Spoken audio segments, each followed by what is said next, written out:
All right, we're doing a quick mic check here. Doing a quick mic check. We got people backstage, y'all. We got people backstage. We gotta get this show going. Bear with me here. I gotta make a couple adjustments.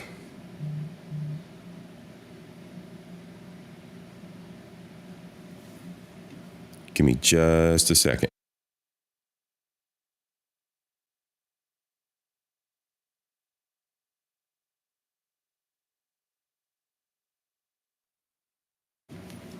All right, Chels, I see you out there. Thank you very much.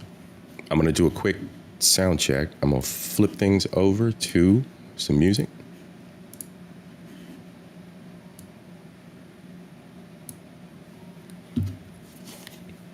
All right. We're doing a quick sound check on my voice over the music.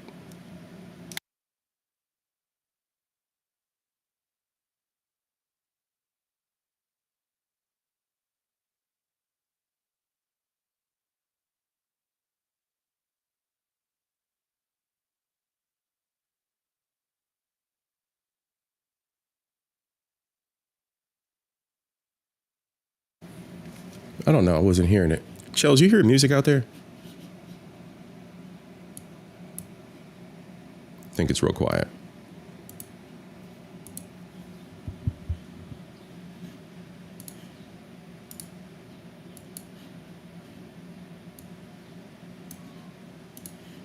All right, 1 second.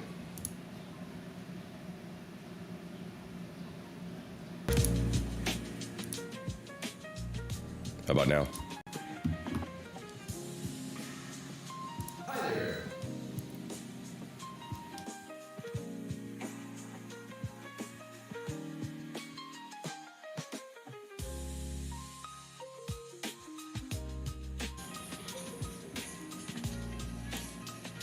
All right, my sound was messed up. I've been having some troubles lately, but I think we're good. We're going to get everything taken care of this Saturday. I want to welcome everybody to the show. Whoop. Echo. All right, we got that solved. We're good. Thank you so much for being patient, everybody. We got a great show today. It's going to be one of the first kickoffs on this channel of a new concept. I'm running the Future of Tech Jobs, where I sit down with industry gentlemen and ladies, folks that are in tech, right? And we talk about the future and what it's looking like. There are a lot of things that are vastly changing quickly across the industry. But I'm not going to hold you up tonight or my guest. I want to get right into it. We got a lot to discuss, and it's an open kind of forum tonight. I'm going to be doing a little bit of an interview as we get to know Mr. John Phillips, Demonetized, who this gentleman really is. So, all right, y'all, let's go into it with a little bit of a montage. And in honor of montages, I gotta be goofy. So, a little bit of a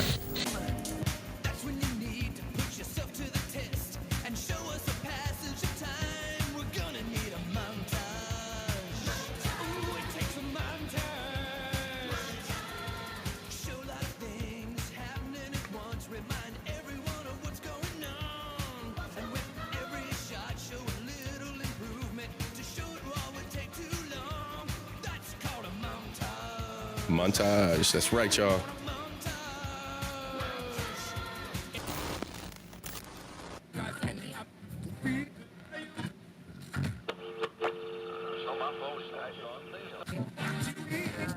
Fuck being rational. Give them what they ask for. Hey, turn this TV off. Oh yeah, by the way, another update. It's getting better. I gotta say, boys, it is getting a lot better, and it's getting better at a surprisingly fast rate. Getting a tech job is shockingly uncomplicated. First, brace yourself for disappointment. Stare at phone screen. Apply to those companies. Don't hear back. Disappointment. Beg for referrals. Get automated rejection. Disappointment. Fake passion to recruiters. Study for interview that's unrelated to the day-to-day job. Falter under time pressure. Disappointment. Survive all 7 interviews. Get offered decent compensation. Company stock crashes. Disappointment. Weirdly accepted job. Company has layoffs. Now you get to apply again. And that's when I realized that it actually wasn't an extra nipple. What it was Whoa. What are you guys doing here? What? You're all fired. What? No! Yeah. No, I can't be fired! What? No, but I...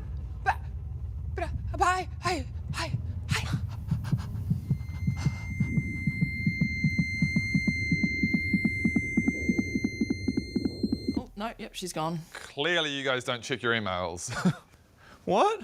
Yeah, you've all been replaced by AI. Welcome to the future. What? You know, I think AI is going to take over eventually, so we may as well just rip the Band-Aid off and just get it over and done with, right? Glad someone gets it. Yeah, Rowan just understands the future. Exactly. He knows that everyone is replaceable, including him. Exactly. Mum.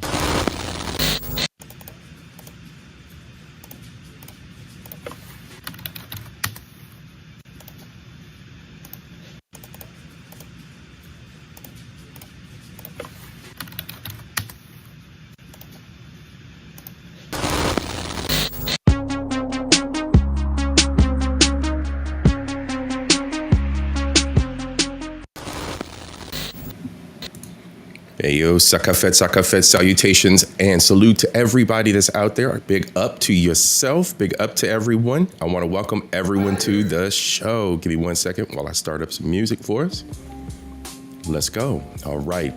Tonight, I want to bring to you, to the stage with me, Mr. John Phillips. Ladies and gentlemen, welcome our guest this evening.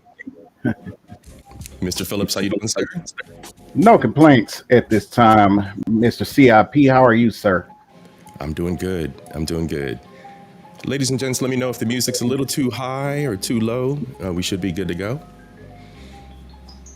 All right. So, Mr. Phillips, how are you, man? How's your day been, bro? Very busy as usual. It's never a dull moment in my world, but hey, man, we making it. You know, so I cannot complain for real. So. Awesome, man. Awesome. Welcome. So who do we got here? Let's do some roll call real quick before we get started. We got A-Team, we got Chelsea, we got Poohman 313. Thank y'all so much for joining. Aisha, I think I seen you creep up in there. Yeah, Aisha. She in here, man, talking shit. Here. And CIP, I would just like to let you know, sir. Yeah, man. Your stream is officially demonetized. I love it. I'm glad you're here, man. I'm glad you're here to bless it with the demonetization, man. So let's talk about the monetization, man. Where'd that come from? Are you a victim of the YouTube streets, or is that's your thing, man? Well, you just run it. To be honest with you, man,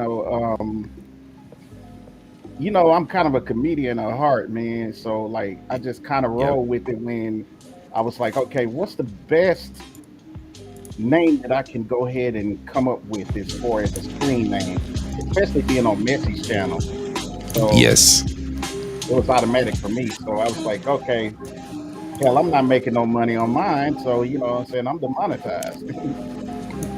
So that's where it came from. So you just run it like that. I love it. Mm-hmm. Mic should be good. Somebody just pinged me and said, check my mic. I appreciate you. Together, thank you so much, sis. How's that sound? I think I figured it out. Like I said, I've been having some troubles on my side. Y'all know my stream's been struggling. So I'm, hold on, let me check this out. Yeah, my microphone been struggling lately. I got the solution to it. So we're gonna get that figured out here in the next couple. It's all good, man. That's what struggling streaming is about, you know? Yeah, it's struggle streaming. Look, charge it to our hearts, not our minds.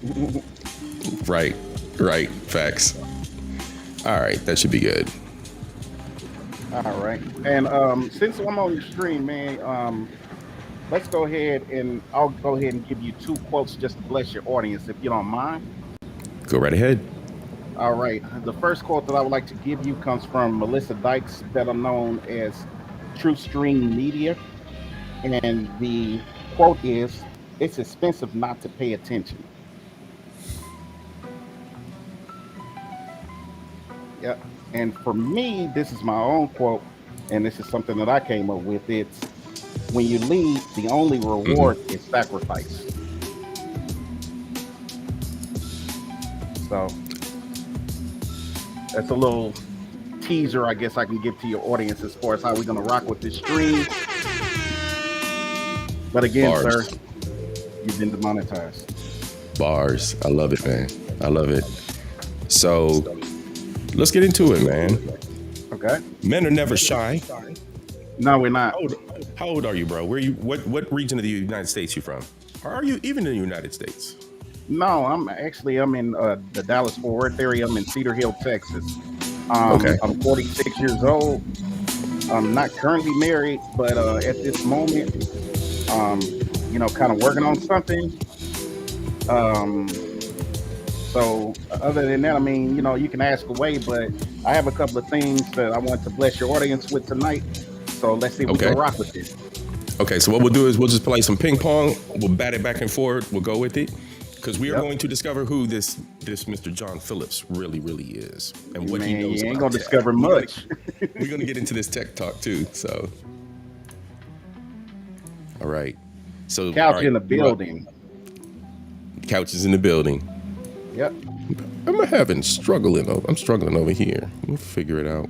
But go right ahead. Your turn. Words of wisdom. Well, to me, basically, why I wanted to join you on the stream tonight is because I think a lot of what's going on with everybody is when you see all of this job loss that is occurring within the economy. Today's word we can use is going to be perspective. I think everyone has to change their perspective at this moment as far as how they're going to look at the way the economy and just the job market is going to be structured within the next 5 years. What seems to be the problem is that everybody has the same mindset that you apply at a company, you get a job, and then when you get that job based on the role that they put out there, you work it from your 8 to 5, and then that's just it.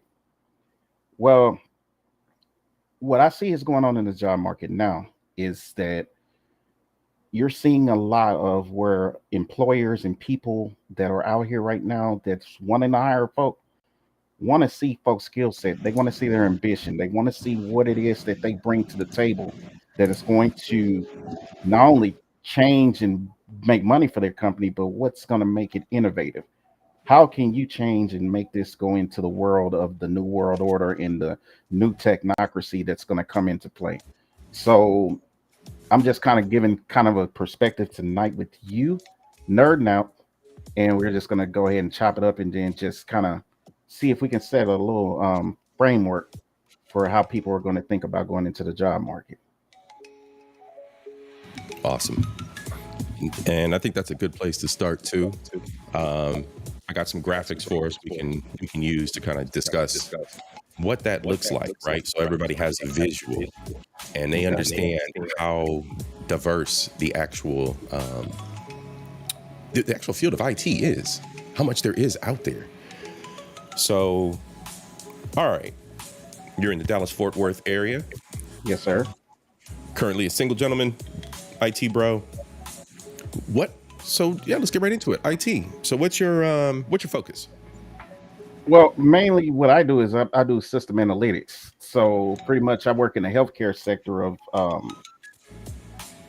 the world, I guess you could say.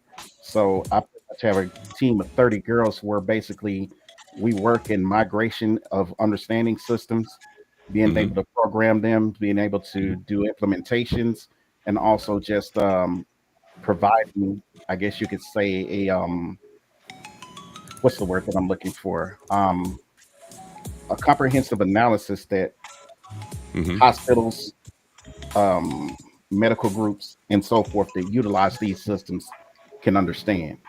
Yes, I get it. So you're doing the migrations and breaking everything down for them so that they understand what it looks like with the new system, if it's going cloud, if you're going a new third party, however that's happening. You guys are the ones that make the magic happen in between there for the end users. Right, because what happens is that in revenue cycle, we know that systems and implementation changes as far as how they manage things. So a lot of these hospital chains don't understand how that's going to look until they bring in people like us that really give them the backbone and understanding and framework to be able to utilize these to their maximum potential. So let's see here. On our graphic we got here on screen. Pardon me. Excuse me. All right, I got a bigger copy of it here. So in your case, you are, let's see here. You're like, what are you, second row? The last one, the data analyst side of things? The data analyst and also database administration. And also, I guess you can say in the last row, I'm more like a system architect as well, because I understand the framework behind how the systems are programmed. And a lot of times I end up serving as an intermediary through the trainings as a person that can talk to not only the programmers, but I can go back to the actual workers that actually utilize the systems each day and provide, I guess you could say, a translation to them to understand how to be able to utilize this better. So Messy in the building. Messy is in the building. Big sis, nice to see you this evening. Salute. Salute, sis. Who else crept in? Mark Harris, I see you, bro. Good to see you. Saw Black Couch, Chelsea. I think we're caught up. Pooh Man, A-Team. Together. Yeah, all right. I think we're caught up. All right, awesome. Siri, good to see you, bro. Wolfpack, good to see you. Yeah, the whole family's coming over. Villagers are arriving. That's the way to do it. Yeah. Got to stage these shows right, keep the village going, and keep everybody entertained. We can have a full roster for the evening of all these different shows, all this different great black talent, all these great YouTubers, these new YouTubers starting out, y'all. Support new media. Yes, sir. Also, I'd like to plug Jay Tillman. I think many of you seen Jay Tillman out there. Because, of course, we've got besties. We've got Coop Squad. We've got invaders. We've got villagers. I mean, there's too many of us. We all coming over here to hang out. I love it. Go check out Jay Tillman. Go subscribe to him. He's looking to build his audience. The sounds that you are enjoying this evening, the background music, is Jay's music. So, trend in the building. Enjoy. And I have one of my friends from Little Rock, Arkansas in here.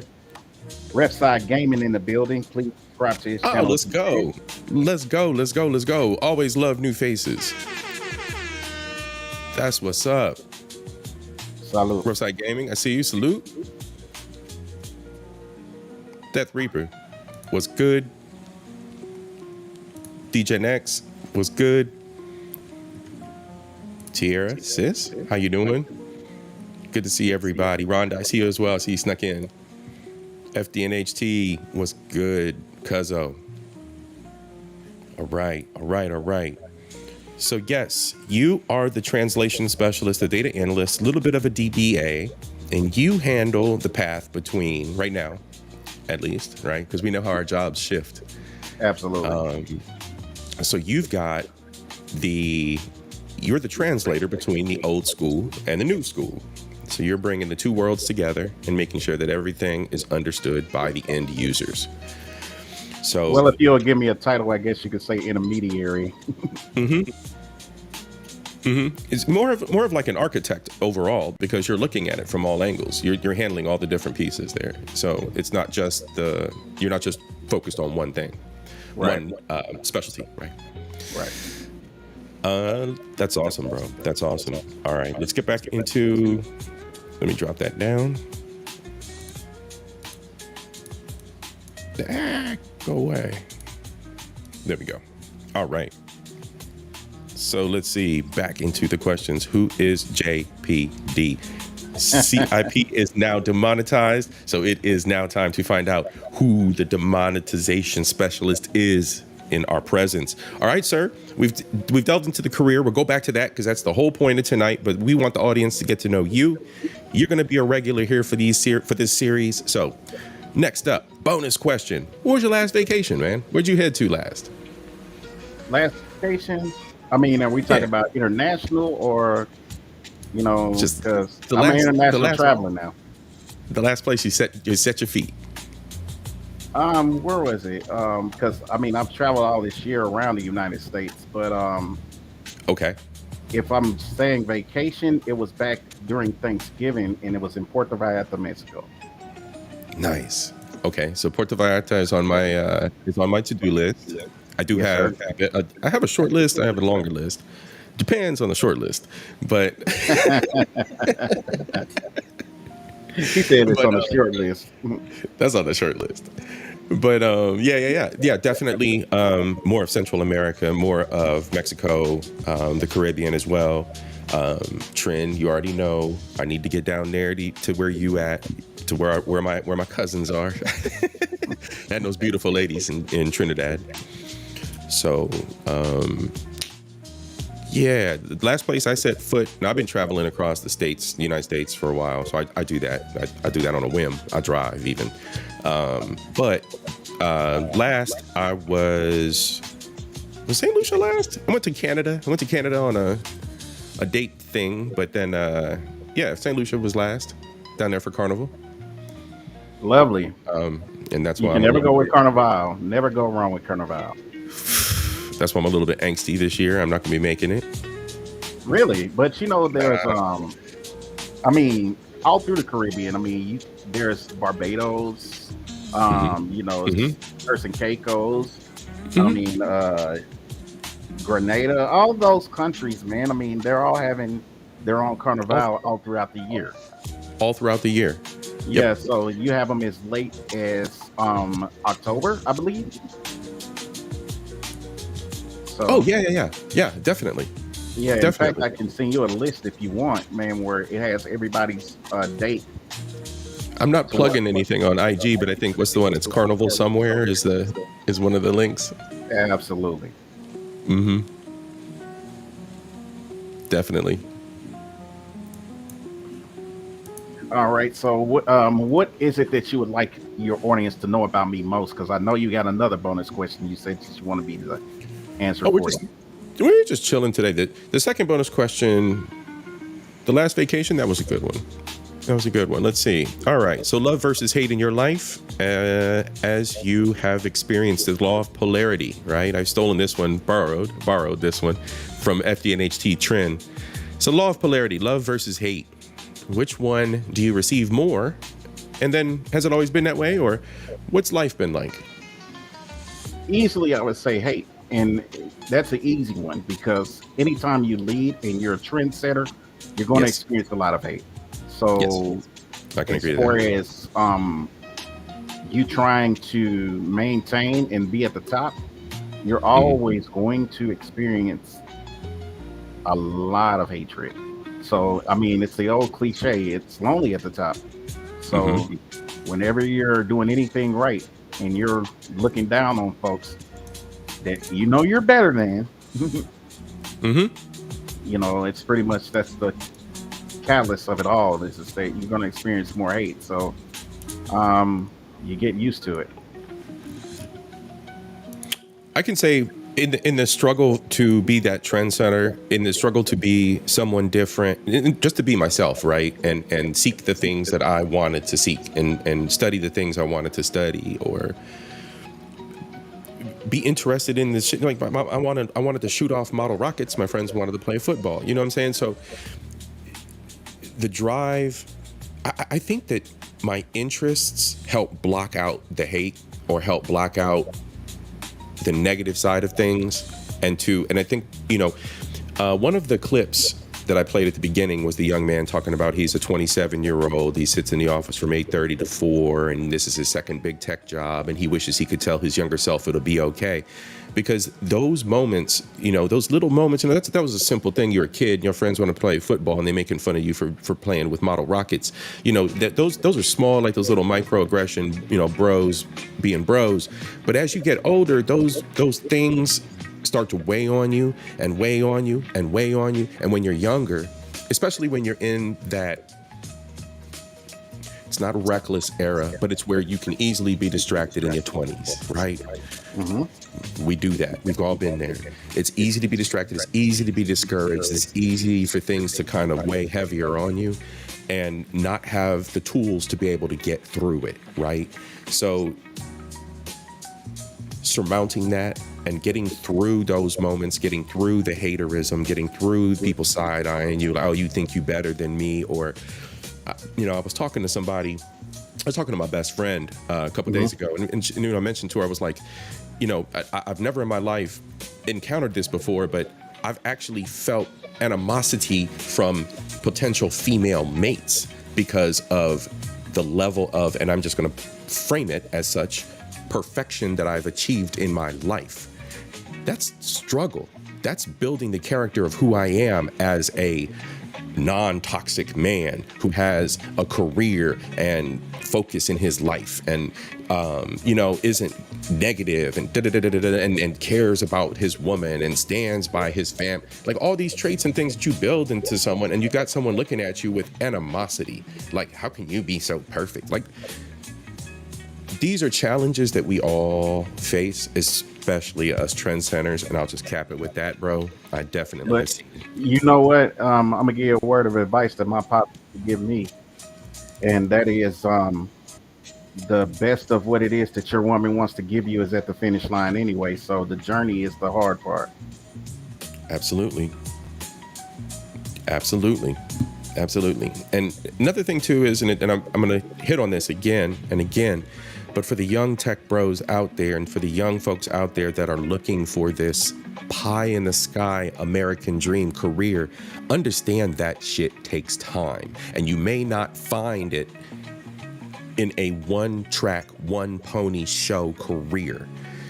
Just like the graphic we had up earlier, you may have to diversify your skills to be successful and get to that higher pinnacle of your career. You can never think that it's going to come easy. There's no way that you can ever learn lessons if you think that it's going to come easy for you. Right. You have to be built when it comes to being truly successful and maintaining. And if you're not willing to understand or have foresight that is going to allow you to maintain, then you're not going to make it long. You'll lose everything that you had. It's Absolutely. Funny. I'll give your audience a testimonial about me. In 2021, I had an epiphany pretty much of where I said, you know what? This is about the time in my life where I need to really start changing. So I went to counseling. When I went to counseling, I looked at my therapist and I said, listen, I do not care about you talking to me about my traumas, trying to heal me from them, trying to get me to steer in a way that's going to invoke all of these emotions that I'm never really going to get over in the first place.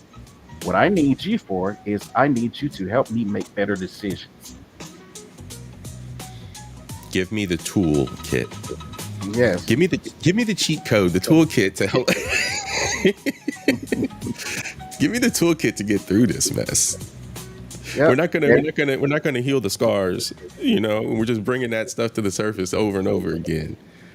But give me the toolkit to make those better decisions, to move more wisely in the future. The number one thing he told me, he said, you want to start making better decisions? I said, absolutely. And he said, you know what? There's one principle you need to follow. I said, what is that? He said, have in mind whatever decision you make is not always about you and you alone. Absolutely. I'm going to pause right there, bro. These words of wisdom are killing it tonight. We on fire, bro. We're having a good time. This is great. I want to shout out Big Sis Messy. Give me 1 second here. Gotta flip this around. And we're gonna do a little rep for Messy. Thank you so much, sis. You are now the show sponsor.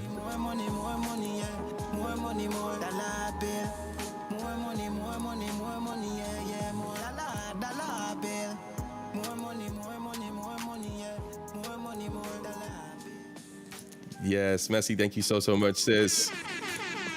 And shout out to all the gentlemen that are out there. It is Men's Mental Health Month. I have a little clip About that. So if you guys caught the montage in the beginning, we had Viva La Dirt League. They were the shop workers that got replaced by AI.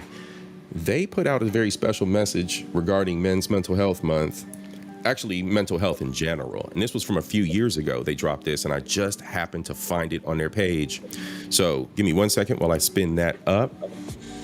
And I'm gonna add Messi to the ticker at the bottom as show sponsored this evening. Give me 1 second, y'all. All right, interview, and there's the link.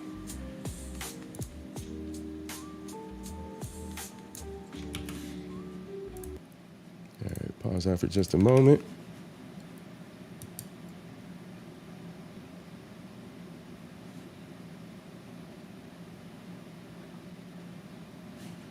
Why are you not letting me share?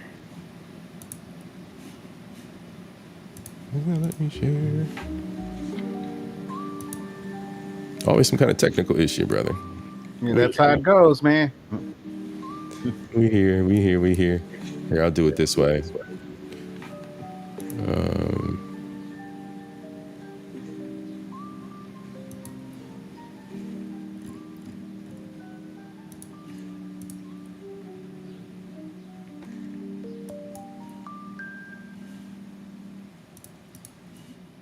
All right, awesome. There we go. That works.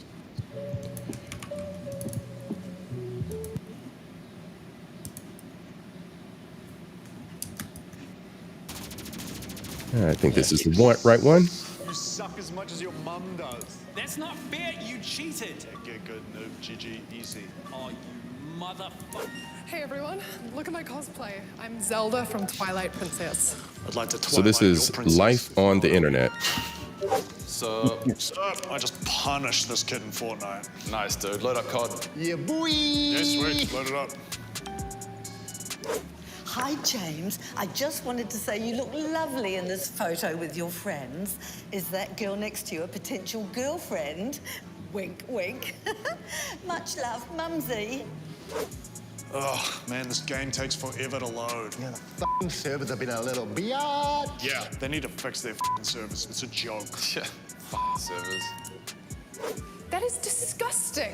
This is about me trying to show off my art. F*** off. You're just using your tits to farm upvotes. This is not about my body. This is about me showing off the hard work that I have put into this costume.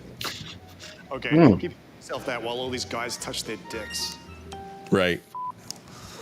Actually, was that photo taken in Wellington?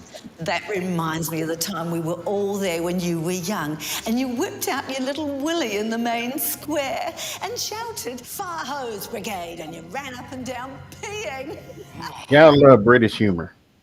Yeah, and you gotta love moms. Written warning. James, They'll always be the ones. I told you that I wanted those quarterly reports by the end of day Friday. When I saw you log out of your remote desktop at 3 p.m.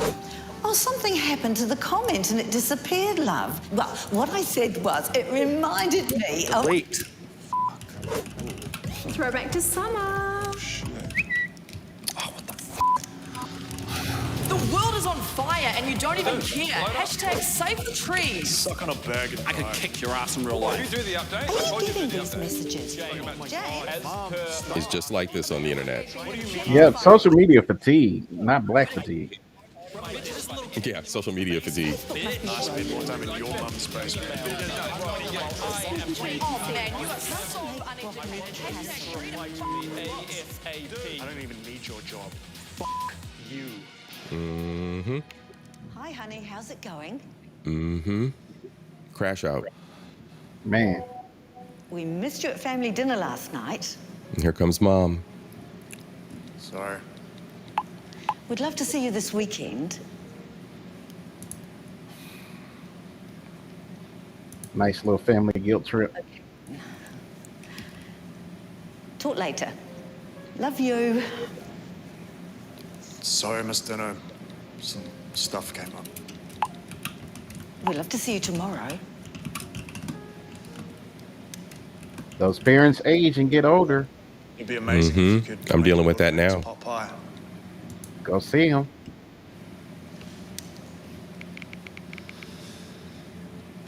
Yeah, cool. Well, it will be lovely to see you. We haven't seen you properly in so long. Here it goes. Sorry about that, Mum. Things have been pretty rough recently with my mental health.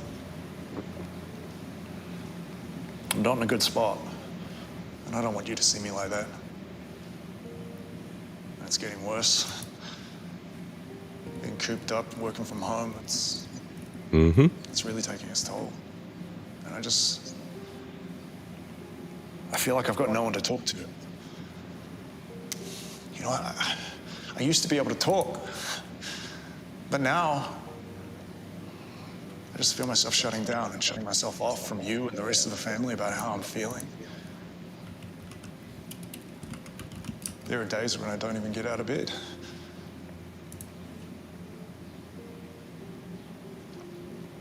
I've been in some really dark spots, and I don't know how to get out.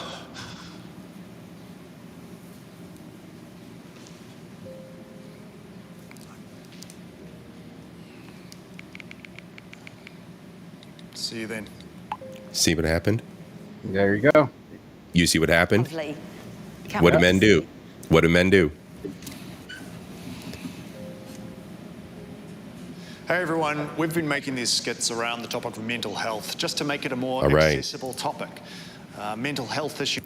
So also too, for everybody here that is in attendance and team replay, please refer to More money, more dollar bill. More money, yeah, yeah, more dollar bill. More money, yeah. More money, more dollar bill. please refer to the following drop because Mixed Chick is now the show sponsor with Messy Michonne as the co-producer. That's right, y'all. Producer and co-producer. Oh. And also, after the stream, team replay, and everybody here in attendance as well, below in the description for this stream are helpline numbers. Please use them if you need them. Please use them if you need them. It is Men's Mental Health Month. You know what's funny? Cher said something, and she said, you know, this guy is every troll y'all get in your chat spewing hate. Picture him, and it'll make you laugh. And she's absolutely true. And then, but that at the same time, that video shows the flip side of what very well may be going on in the minds of those individuals that hate they're spewing, that trolling that they're doing, may be something else that they themselves are dealing with, especially the non-provoked. I mean, there are sets, even Twin Bronzebird, he hosts streams where we just going to troll one another and it's going to be fun. But, you know, when that's not the setting or the audience for it, it really makes you wonder where these unhinged individuals come from. You know, it's interesting that what I took from this stream, as I watched all of the trolling that he did, and then all of a sudden it ran home basically with him, with his family, when they were texting him. He basically vented to himself to where the correction got in his mind through some sense of logic to say, you know what, even though I'm in a bad spot, I'm doing wrong, and I know that I have to get out of this. There is one mechanism I can change, and that is where I can tap in. I can still go to family, even though things are rocky and rough. Yes. That's the upside to it as well. It also probably, you know, another way of looking at it and approaching it is that his tool very well, which I've learned as well, you write the message out, you don't send it. You write the message out and you sit there and you stare at the message. That is tool work. That is something in your tool belt, because then you can reflect on the words that you are about to say via text. You have an unlimited amount of time to review that text before you send it. Right. You know, or that email, especially at work, because in my position, I can hang somebody else or I can hang myself real fast, real quick, you know, and it's like, you know, I have to use discernment. I have to circumscribe and take a moment to think before I send the fire off that hot email because somebody pissed me off. So Well, by me being the lead on my job and being a supervisor, what ends up happening is that the fact that I supervise 30 women, Mhm. I'm cognizant of understanding that not my way of thinking isn't always the right way, even though I'm the leader. So discernment, listening, patience, and being able to just take time to understand that what I may believe is not going to be what this person may take from me. So I have to take time really understanding that my team relies on me to be right all the time. Mm-hmm. And I'm okay with it Mm-hmm. because I learned from them. And that's a good thing, is Yep. because we tend to think just because we may be in a leadership position that we're heading up something, that we're always the one to be in charge and we're taking the hit and we're right and we got to do this and we got to do that, instead of slowing down to say, you know what, why don't I just take a minute, listen, and be good. I listen to you all the time, Missy. What's Messi? Yeah, you see Messi talking down there. Wait a damn minute. You never listened to me? She took that personal. Right. I know that's what makes it so funny, is because I listen to her all the time. Believe it or not. I like Queen of Vibes. She's down here. She's like, sometimes I marinate on it and still be like, F it. Here's what it is. Send it. Absolutely. Don't block your blessings doing that. But yes, sometimes it be like that, sis. I'm always right, even when I'm wrong. I'm with you on that, Hiram. Ain't that the truth, G? And salute to Hiram. Oop, sorry, y'all. Salute to Hiram. Salute to Almond Eyes. Hey, sis. Good to see you.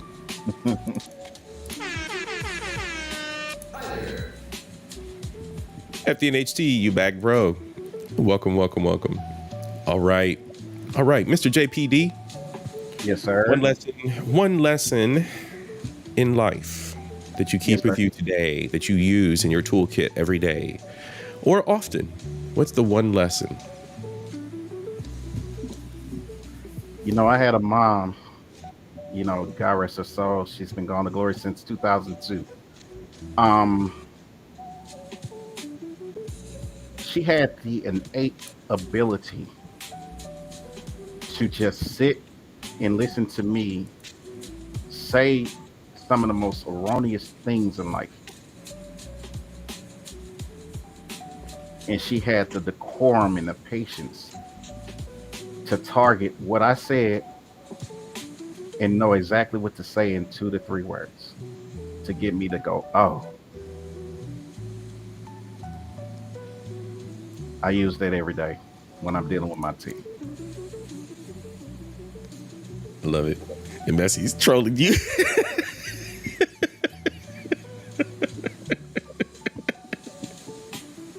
I don't know why y'all pay her any attention, man. Even on our live streams. I love Big Sis, man. I love Big Sis. Oh man, it's Big Sis's world. We just revolve around it. Every day, all day. Every day, all damn day. I'm telling you, shouts out to our birthday coming up soon. Oh yeah, that's true.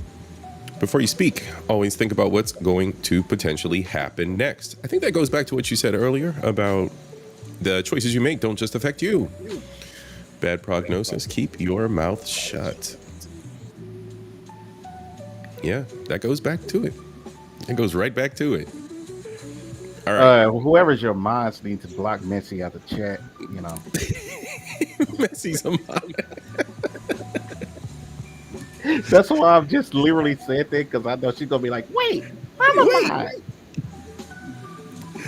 Yeah, Messi's been a mod for a while. Oh my God, take away that wrench quick. Yeah, no doubt. One of the biggest, Aisha. One of the biggest. All right, so it's Men's Mental Health Month. What about physical health? I'm big on physical health. I'm not a gym rat. but I'm big on maintaining some kind of routine. I've lost weight. I'm still maintaining some kind of routine, minus the Heineken habit. But what's your health looking like? You maintaining it? You working on it? We getting older, man. I'm about to be 50 this year. I'm grandpa age. Yeah, you getting up there to be Papa. Mm-hmm. She ain't They out leaving. here, trolling me not having kids. She talking about she leaving. Man, all she's gonna do is sit in Ninja Watch. Don't leave, sis. Man, she ain't gonna leave. She knows better. Reaper picking on her too. Yeah. But you know what though? Ignoring her, we can make this a very good stream tonight because, like I said, I have some things that I know that we can rock with. Okay. That Hold on, wait. Pause. You didn't answer the question. Hold on, you deflected. I did. I'm sorry. Physical health. He says I got 5 grandkids. I look good. Now, physical health, man. It's not the best, but I'm working on it, like you said. I know one thing, man. When I do go to the gym, I'm a beast in there. So anybody that think that they can challenge me when it comes to the gym, bring your ass. I'll show you. Okay, they got to build that routine, man. We can't just be hitting the gym, just throwing up weight. We ain't in prison. You got to have some kind of routine going. Nah, man, I got the cardio and I got the lifting. That's what's up. That's what I like to hear, man. And gents, follow suit. Take care of yourselves, gents. Take care of yourselves.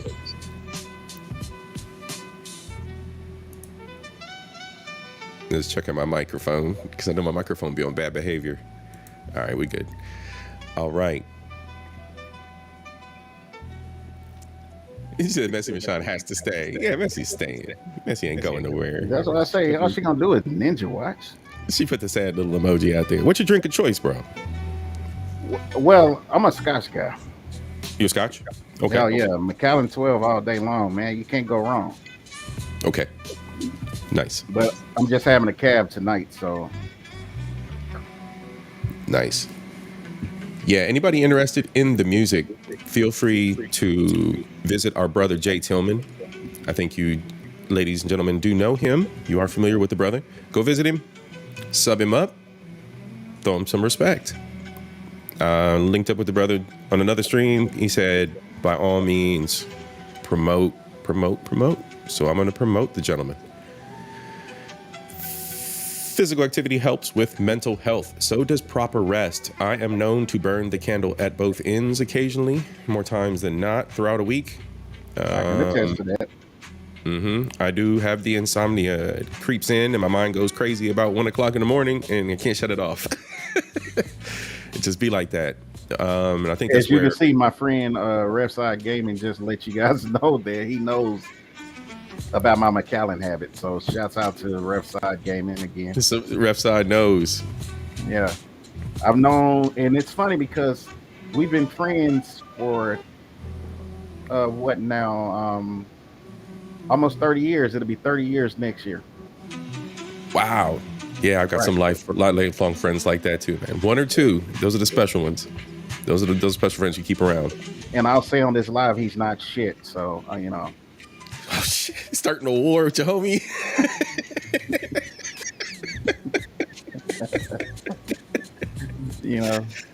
Starting a war with your homie across the airwaves in 4K. Yeah, he ain't shit. Ladies, if he says something, he ain't shit. He's trying to protect the villagers.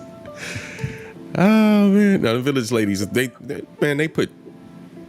put gunpowder in their cereal, man. These ladies are cut different out here. These are the MSD squad ladies. Yeah, shout out to MSDs. Yeah, man. All right, so what you got for us this evening? I was coming up with some material that I was thinking of this morning because I go off the fly a lot of times as far as my thought process. But one of the thoughts that came to my mind is that since we were kind of going into the dynamic of how jobs are no longer going to be just positions, you have to basically bring a skill set that's to innovate and make the company money. Um, Yes. the big new bill.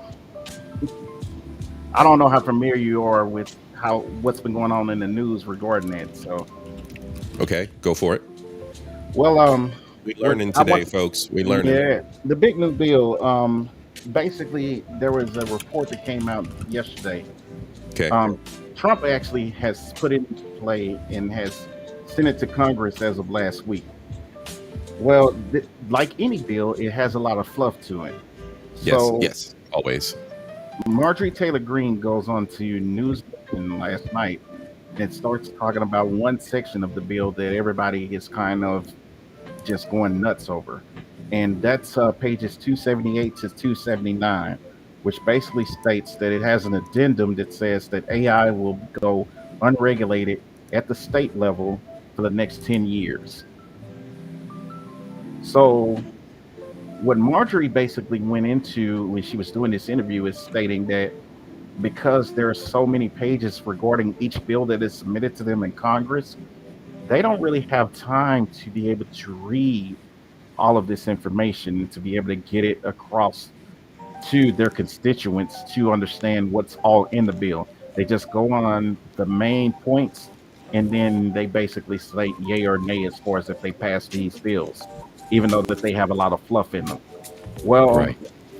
one of the things that I've taken away from what's going on in this administration is that it's a lot of political theater. So Yes. Yeah. when Definitely. when I start Humans at play. absolutely. So when I look at the dynamic of when she stated what she stated, I said, AI going unregulated at the state level for the next 10 years.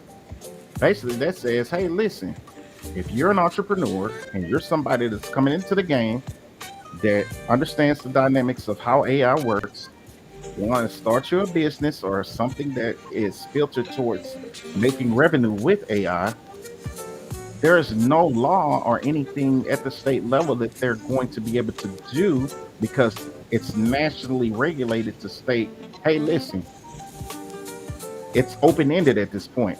Do what you want. Go ahead and take advantage while you can, because after 10 years, they're locking your punk ass up.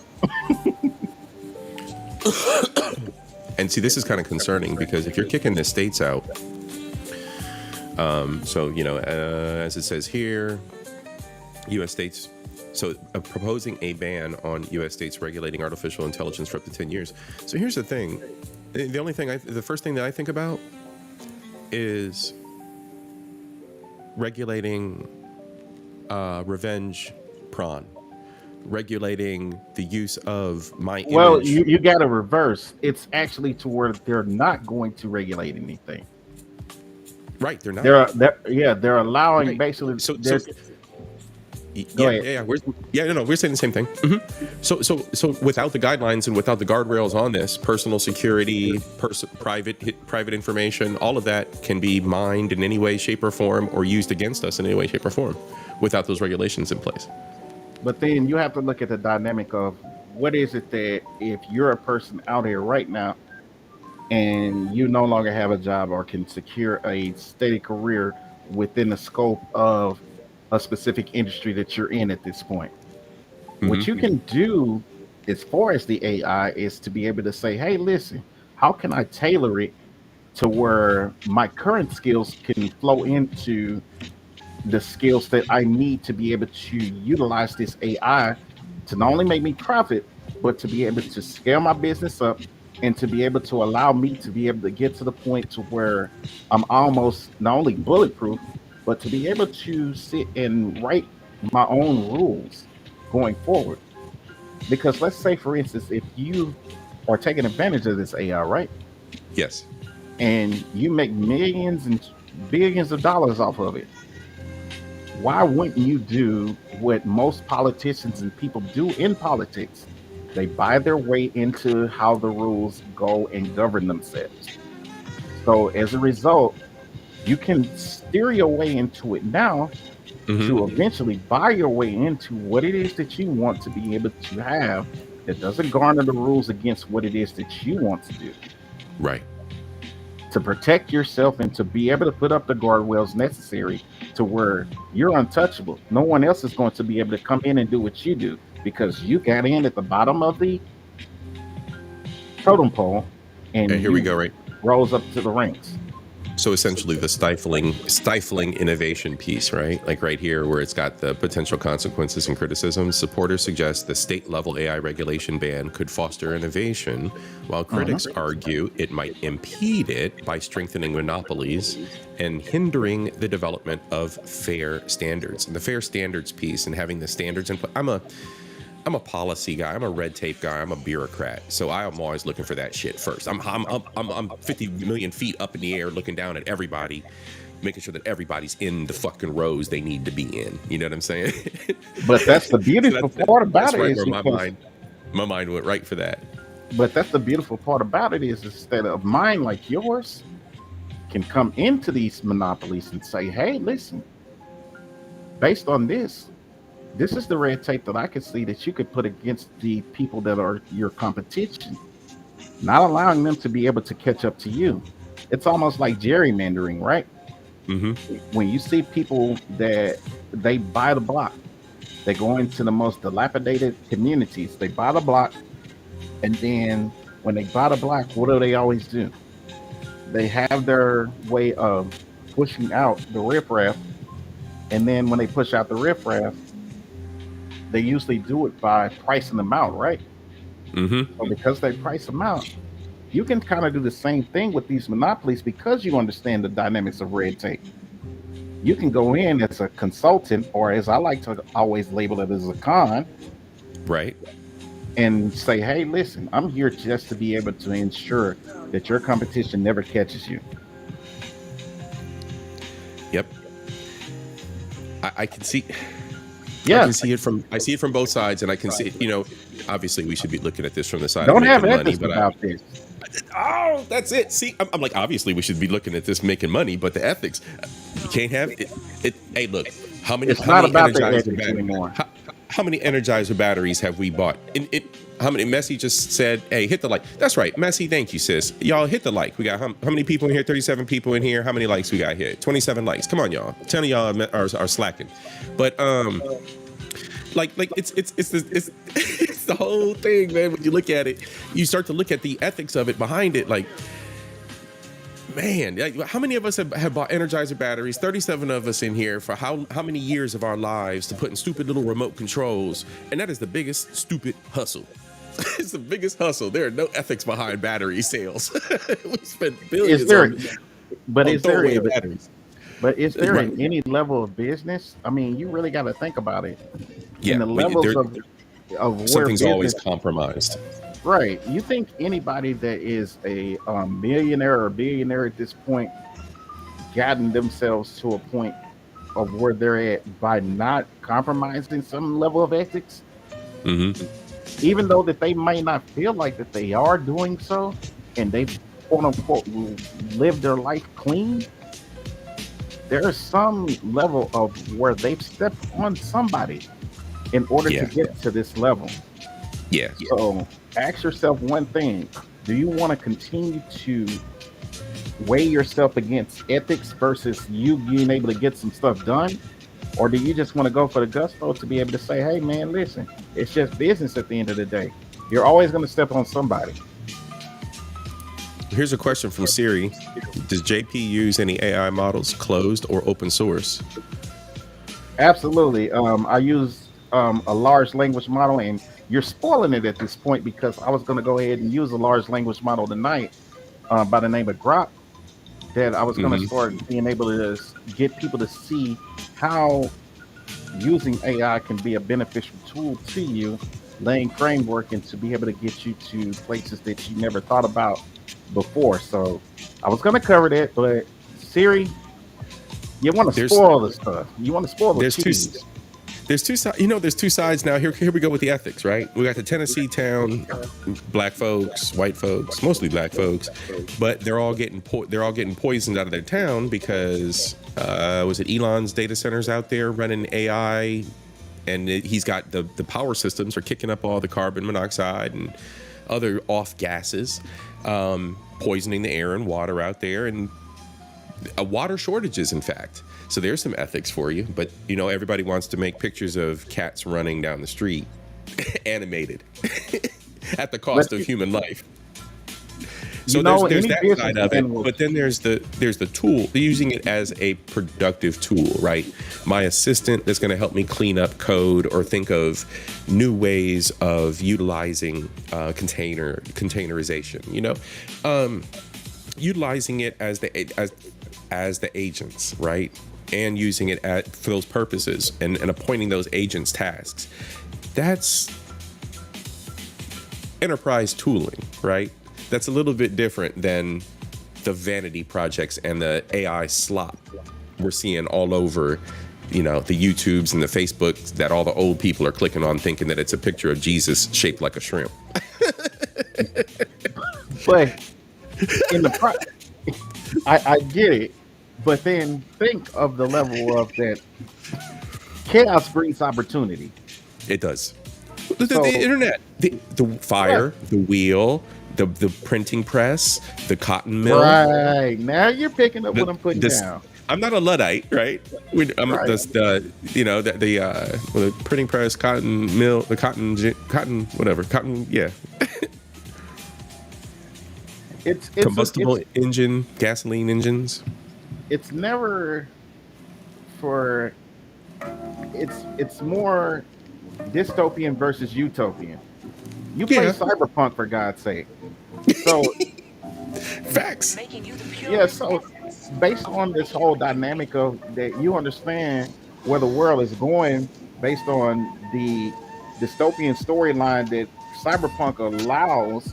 It's going to give you a framework of saying, you know what? Even though I may try to have ethics with this whole thing, I really can't, because there's an order and a system that's in play already that's going to go towards that mold, even though I don't want it to, but I know where it's going. It's even like when you watch the movie Blade Runner 2049 with Ryan Gosling. And there we go. You see the whole dynamic and framework, just like Cyberpunk has illustrated, where it's a dystopian society that is basically showing what the future of mankind is going to be like within these next 20 to 30 years. It's going to be these interpersonal levels of communication that are linked through these devices and through this technology that's going to not only keep our societies further divided as far as communication, but it's going to allow our societies to be closer knit into a part of where either you're going to be a beyond total degenerate that's going to rely on the technology, or you're going to be someone that's within the societies and the places of the conglomerates that are of the monopolies that can think for themselves individually, that can rule over people, that can allow them to be able to believe that you're there for solving problems and you're there for allowing them to be the savior for the things that they lack. See, Chelsea says, I've been using AI like crazy for my sports content. We went from sewing to manufacturer-made clothes with the creative space. We went from sewing to manufacturer-made clothes with the creative space. Yeah. Absolutely. It's very, very good for research. It's very, very good as that assistant. It's getting better and better, which is amazing. But you know what's hilarious is that I listened to one content creator describe AI and large language models as a advanced search engine, and I literally was in tears as she said that. Because I'm like, how would you denigrate it to such a minute tool? And I do kind of encapsulate it as a competent librarian at this point, because the research that we as humans should do or should have in our knowledge banks, it's doing for us, including the calculations. So it's that tool that is that competent companion you know, and I think that's where it's going to, what's the word? Infuse more with our day to day, is to be that competent companion. Now, on the flip side of it, civilization is going to have to ebb and flow and change in the same ways, like you said, like with Cyberpunk and with Blade Runner, right? And you're going to have the ones that are either going to adopt or the ones that aren't. And even within the ones that are going to adopt, you know, are they going to be completely immersed in it, or are they going to be individuals that just use it as tools? So like right now you have the battle between teachers and students, and they're bringing the blue books back. Let's see, the old school blue book. This I don't want you to go down this rabbit hole too far, because I already know where this is leading. And the only reason I'm saying that is because we can make the Department of Education argument later on. You know, I want to go down the rabbit hole just yet. Yeah.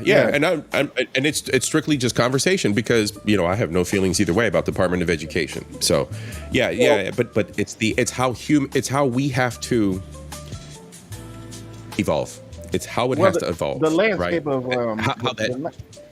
the very landscape of how children are being taught is going to be something that is pulled away from, because everybody thinks you do the K-12 thing, and that's no longer going to be the case. But I digress, because again, that's another subject for another day. That's a heck of a rabbit hole to go down. It's a heck of a rabbit hole to go down. And believe me, I got a bunch of notes on that. Yes, and I have, and here's the other piece of this too. I've wanted to start a tech school for a number of years, and I'm still working on that. Get out of there. Get out of there. Get out of there. As a long-term. So Get out of there. we have very good topics for future shows. Ladies and gentlemen, please, if you are here and you haven't done so, please hit the like, subscribe for more great content. JP and me are going to be doing these again. All right, we're going to have other guys come on. We're going to have other ladies come on. You want to have my broken ass back, man? We're going to keep this going, bro. You started this shit. You send me an email and you go, oh, let's just do a little tech thing. We could do it bi-weekly or weekly. Don't. You see what happens when you reach out to me, y'all? Y'all in the audience too. We make shit happen over here. We making this happen. Yeah, I mean, it's so much, bro. But like what we were just talking about with the big beautiful bill, it goes into so many dynamics, because by me being here in Texas, right? Mm-hmm. I'm looking at these various projects that's going on.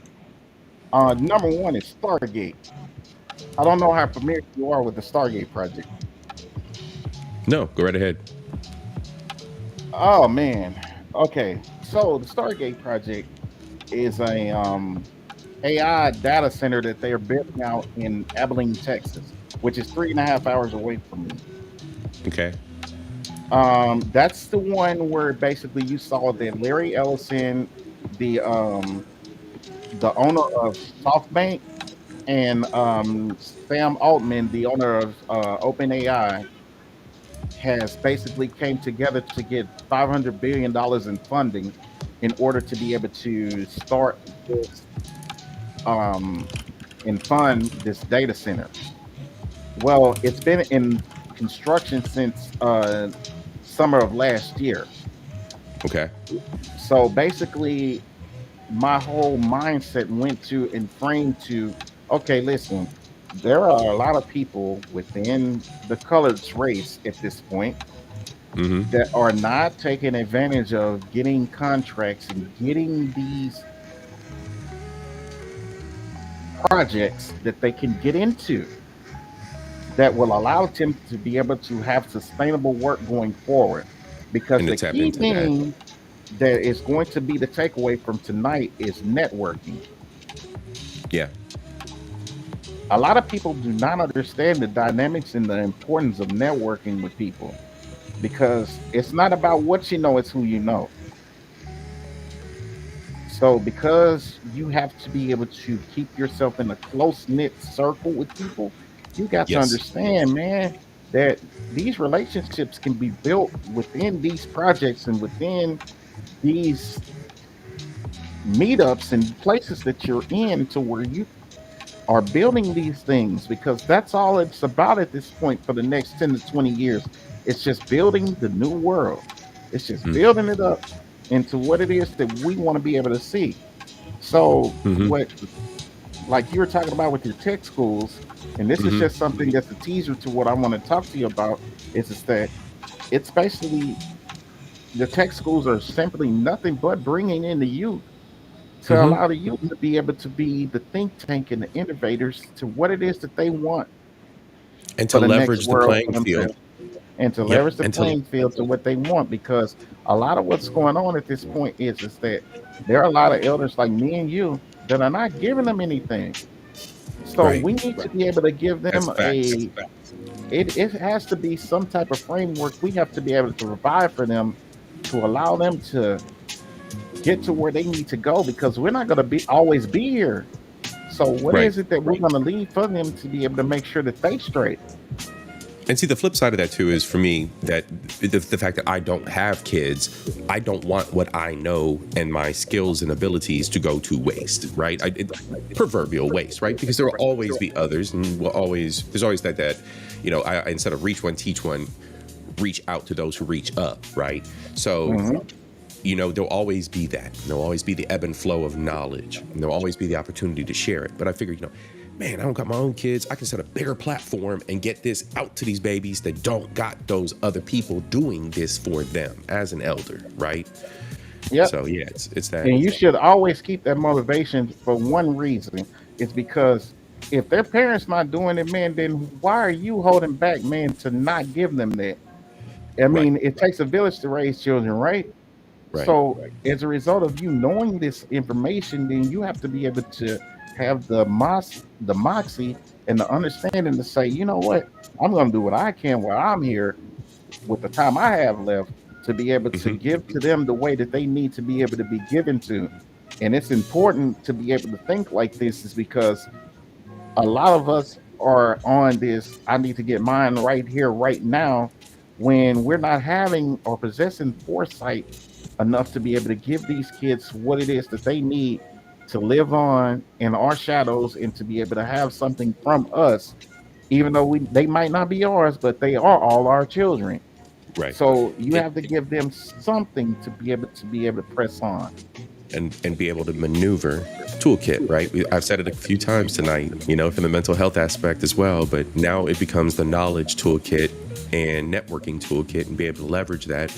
I've got a buddy that is pretty much in the same position as we are, but he works with robotics. I'm gonna see if I can get him on one of these sessions. Get out of there. I'm going into that next.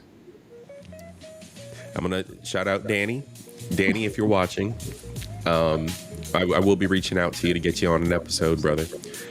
But yeah, it's all about building that knowledge base for that future, because technology is ramping up fast. Y'all see, I use that clip of the dancing robot at the beginning of the show, but even in robotics alone, just the recreation of the human form, which is what they're constantly seeking.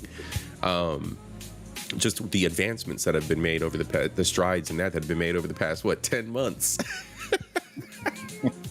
It's just tremendous. It's amazing, man. Like, we don't even understand. Like, we're sitting around talking. We're talking about Puffy, man. You know what I'm saying? And right. We're preoccupied with the minstrel. You go over to Asia right now, man, and you're literally getting Uber Eats in 5 minutes. And it's because they're learning and have implemented systems that are in play to take care of problems in logistics that we're not even thinking about at this point. We're literally that behind. So, I mean, I'm just going to be honest with you, and I got to say it this way, and I think that your audience is going to understand me as I say this. Yep. There are a lot of people in the world that are very naive and naivete to understanding the way that the world works and how it's built. They do not understand logistical structures and to be able to know how sectors like transportation, medical, and all of these things behind the scenes that are necessary to ensure that society continues. So this naivete that they possess is based on that they have this entitlement mentality to be able to believe that they know more than they actually do. Yep. You know, to really be able to sit down and learn is a It's like very a hard privileged skill. blindness. It's a very privileged blindness. Like, to be able to sit down and learn is something that's extremely hard for a lot of people, because they cannot really wrap their minds around that life is more than about them. Life is more than just their whole thought process. Absolutely. It's a collective understanding to where this is for the greater good of mankind whenever you're doing things and you're setting up systems and you're doing things in a leadership position. Absolutely. There's a lot of sacrifice that go into that, but I digress when it comes to that. Fire, bro. Pure flame. Pure flame. I want to send out a greeting and a hello to RPG. Bro, nice to see you this evening. And Janesta Coleman. I had to use the Theo Cool voice. Man. Janesta. Shouts out to Janesta. Janesta. Yep. Everybody says Janesta's name. Man, you know what's funny is because when I basically came up with this list of what it is that I wanted to speak with you tonight about, when I started looking at the dynamics of what Stargate is, you know, kind of laying out logistically, two of the things came to mind. Now, you know, basically, Texas had a freeze out, and a lot of people lost power back in 2021 during the month of February, right? Okay. Yes. Yeah. So the notorious Texas winners. Right. So what went on basically with that is because Texas is on a power grid. It's on individual power grid. Yep. That power grid is designed to, only basically handle so much wattage at one point. Now, have a good night, Queen. Have a good night, Queen. Well, basically, it's Thanks for being here. What all of this is designed for is because it's basically giving a invitation to people like me and you that actually think about logistical structures of things to be able to come up with some innovation and also some problem solving that is going to allow you to be able to say, you know what, we can use this in case of emergency. And you can be that contractor or person that comes in and solves that problem to be able to say, you know what, we no longer have to subscribe to dealing with the grid. Why not we do it X, Y, and Z way? Yeah. Yep. And to be able to introduce that innovation and to have the open market to do so, right? Not get shut out by the big boys.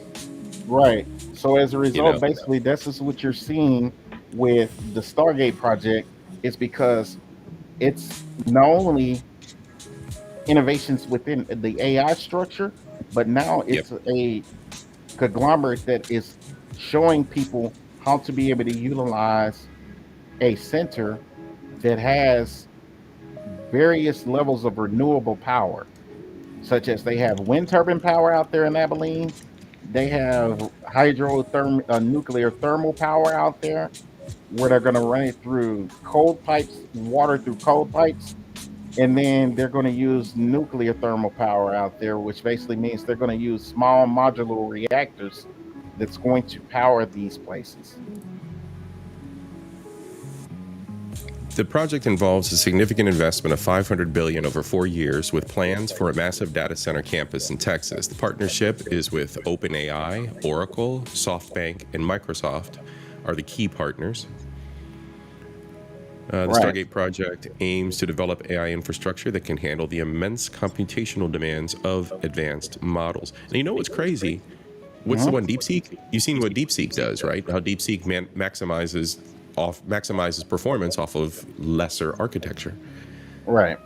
So they've got this gigantic data center. I'm sure there's some second thought and third thought into this. Like they're going to probably logistics, right? They're probably going to roll this out in phases. There's no way it's going to be there's no way it's going to be a one and done. All the servers, all the systems going up all at once. That's just impossible. The resources alone for the battery backup systems are 6 months behind orders backup for those systems. I think 6 months, or is it 60 months? It's one or the other. That's part of why they decided to construct it in West Texas, is because West Texas offers them the ability to be able to use various levels of renewable energy, such as wind turbine energy. Wind power. Yep. Yeah, wind power. And then they have thermal nuclear energy, which they're going to be running it through coal pipes of hydroelectronics. And then also then they have to where they're going to use small modular reactors, or SMRs, to be able to come in and then be able to power these data centers as well. GE stock has started to rise based on the fact that they're constructing so many SMRs now to where they're using them already in places in Europe, and they're going to go ahead and start manufacturing them here in the USA. So when you start Googling SMRs, you'll start seeing there's a bunch of companies now that are trying to gear their technology up to be able to understand the technology behind SMRs and to see if it's something that's going to be lucrative and cost effective for them to be able to roll out. Wow, bro. Right. I see it. So 100%. I'm going to lead you into one more thing, man, as far as what I was thinking about with the Stargate project. Okay. Chef G Rap, what's good, bro? Texas, next. Janessa Coleman. Janessa, I'm telling you, man, that's a hell of a name, isn't it? Janessa Coleman. What it do, baby? You know, Texas is getting a stock market. As in the state is going NASDAQ, or the state is trying to... No, they're rolling out their own independent stock market that's going to... I don't know how that would work. It's going to be publicly traded as of 2026, and it's going to be run completely by AI and technological structures. All right.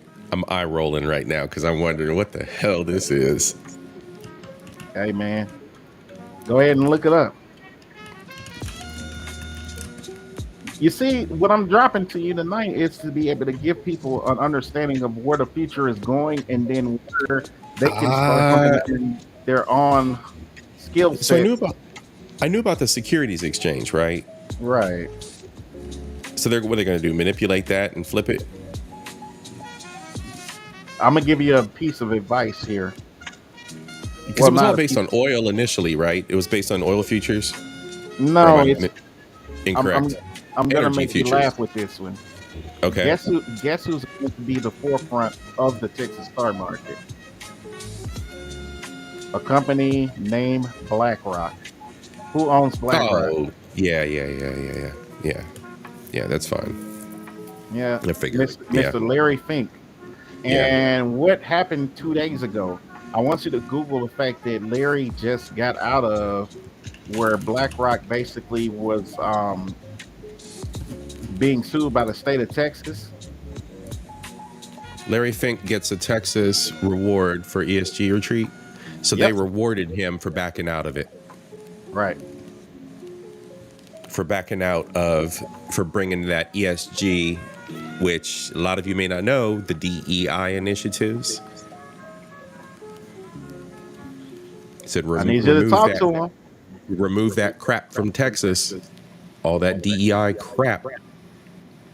So what do you think that means for the state of Texas as far as how they're going to go into the dynamics of how they're going to hire and how they're going to implement this change to go into making sure that the Texas stock market becomes a reality in 2026? Janessa, this is our Future of Technology segment. We're going to be doing this every couple weeks or so. At the very least once a month. We're going to be doing these episodes to discuss the future of technology and discuss news and things that are on the horizon. I've got a lot of other contributors that'll be joining as well with their ideas and thoughts bringing in their pieces from different angles of the industry. I rock with a bunch of nerds, so we're gonna be doing some nerd stuff. Siri, I'm just gonna tell you that that's part of why in 2021 that they revealed this publicly, is to show all the people in America and abroad that there's an opportunity here within this state to be able to make it into what it is that they have an agenda to make it. And you have to be able to bring not only your skill set, but just your expertise and understanding and innovation to make this what it is that they want to make it. So, And the ethics is gone, CIP. I'm sorry, dude. No, I get it. And RPG, have y'all covered them taking the training wheels off artificial intelligence innovations for the next 10 years? Yes, we did. We did hit on that, man. Because it kind of caught me off guard a little bit, because I had to wrap my mind around the good and bad of it and the ethics of it, and that's why he keeps coming after me on the ethics. It's gone, man. It's in the whole bar. It's gone. It's gone. This is a gold rush. This is a gold rush. This is the Cowboys gold rush. We shooting out in the wild, wild west. Didn't Trump tell you, man, this is the golden age? Yeah, the facts. Yeah, sip your tea. So it's over, man. Nondescript mug of Heineken. Yeah. Got my Mandalorian, rocking the Mandalorian. Let's see what else we got. BlackRock and Vanguard owns big. Oh yeah. Definitely, Aisha. Definitely, Aisha's. She is an elder as well. She is in the elder clique. Yeah, she gonna get her old ass up here on one of these streams eventually, since she wants to always offer her little, I want to get who else do I want to get? There's a bunch of people that I want to get on stream. Aisha, definitely. No Hennessy, Heineken, Janesta. Shout out to Green Tea. Big facts. To answer my homeboy's question, and it's funny because he wants to post that in here, man, publicly. It's really easy. Yeah, it's really easy. I mean, you have to be able to be a studious person.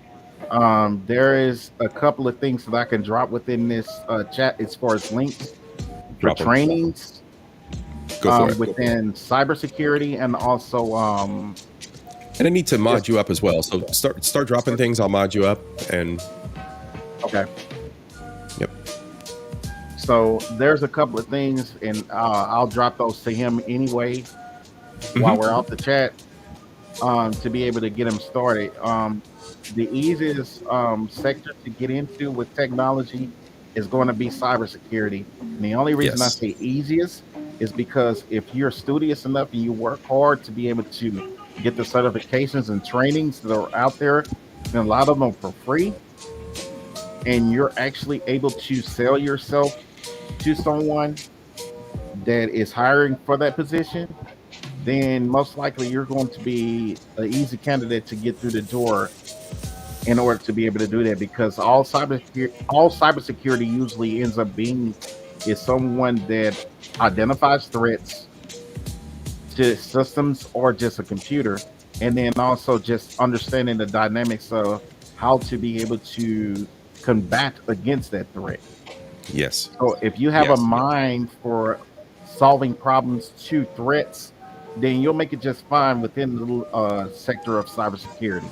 So that's a very easy startup and way to get into tech. Is if you want to be able to get into cybersecurity, then you'll break into tech.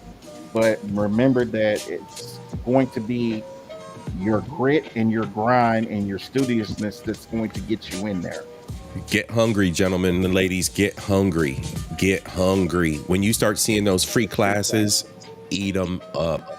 Eat them up.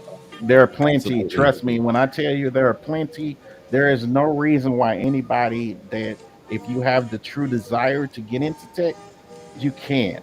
It is available for you, because there is so much of a need and hunger, and just there are companies that want you today. And I can definitely say that there is a deficit of American workers. We are being displaced by Asians. Okay. And even less for people that are melanated, people that look like JP and me. There are even less of us. If I look at a company photo of individuals who have been promoted, almost no melanated individuals. Tons of Asians, tons of women, tons of white people, but almost none of us. So we have to be thirsty, right? We have to make our footprint. Now I'm gonna push back on Hyman right now. I'm sorry to cut you off, but Hiram, no, hold on, wait, real quick before we do that. One more thing, since we're on the path of certs, Delmonte, shout out to Delmonte. He just showed up too as well, bro. Thank you for joining. If you were in the clouds, bro, thank you so much for being here. Is AWS worth it? Yes. AWS is a key piece of infrastructure for the future. It is definitely worth it. And just to add to what JP said as well, I'm of the mind that my resume should look like my character sheet in Cyberpunk. And if y'all have been following the Cyberpunk Corpo episodes, my character sheet's mad. And my resume in real life is dope. Like cert on degree, on, you know, like all the things pertaining to IT that got me to step away from the keyboard and be more administrative and logistic. So I've built and built and built and built. So get hungry, y'all. Get hungry and just start eating those things up. But start with the ones that are going to be productive for you. And then once you leverage that, you might get in with a company that will give you free schooling. They'll give you the free classes. And they do it all the time, CIP. They do it all the time. All the time. My job is they're making it mandatory, bro. Right. I know you had pushback for something, but yes. No, I was just going to say, it's just really easy. And I'm just going to say this to your audience. Now, a lot of times I get to where when people talk to me, everybody tries to have this like for me, you know, like it's if I'm just going to help them and walk them through the whole process. I'm not like that. I'm not built like that. No, I'm not either. Because I'm of the notion that I got to give it to you straight laced with no chaser. So if I'm telling your ass, hey, look, man, you got to work 60 hours a week, man, and you got to do this the hard way. I mean that, because I can only give you a framework that's going to allow you to be successful. Absolutely. And I have the grit. So therefore, if I'm coming to you and I'm giving you this help, I expect you to have the same level of grit that I do. And if you don't, then you are not going to make it. And to add to that, Delmonte, pause for 1 sec, bro. You are asking some legit awesome questions that are going down the path of where JP is going. So we'll get that taken care of in 1 second. But before then, I got to send out recognition real quick to my sis Aisha. All right, let's go, y'all.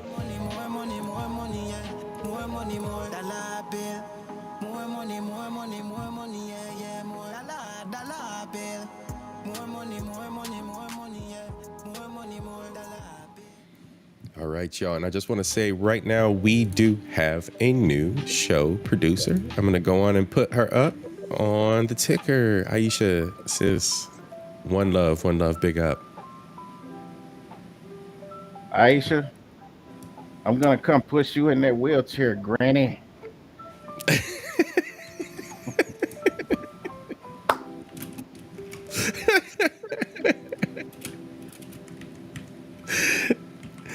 Oh, man. Shouts out to Aisha. Definitely.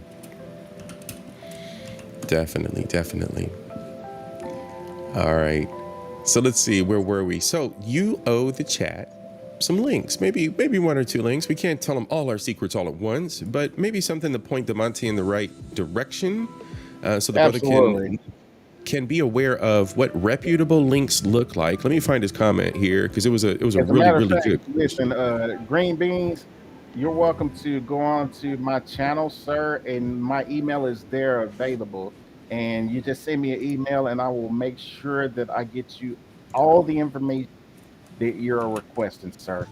And that's the Love It Main one? Yeah, he can send it to 11main1@gmail.com. All right, there's the Love It Main one link in the chat, Demonte. Get on it, Green Beans. Get on it. It's all about the brothers and sisters and folks out there who reach up and reach out to those that have the knowledge, because life is moving way too fast for us to reach one, teach one, y'all. It's not the environment for it anymore. I wouldn't be on this stream tonight, man, if I wouldn't sound the alarm. So thank you. And when I saw the email, I knew exactly what it was. I already knew what level we needed to be on with this. We were already locked in. Yeah, definitely. We need to sound this alarm to people. And we need to keep everybody educated. Those that are interested, they need to have a place to come to find a variety of information. I want to provide everybody this link as well. Tech is the new black. Y'all I talk to Ash all the time, man. Do you? Yeah, man, because like there's a project that we want to work on for her glasses that she's bringing out. Okay. They're for augmented reality. So AR glasses. Right. So one of the little projects that I'm working on at this moment is to be able to create old warehouses and old brick and mortar spaces into augmented reality spaces, because that's part of what and this is something for the audience to Google as well. I know a lot of you know about Agenda 2030. So what's going on with a lot of things is that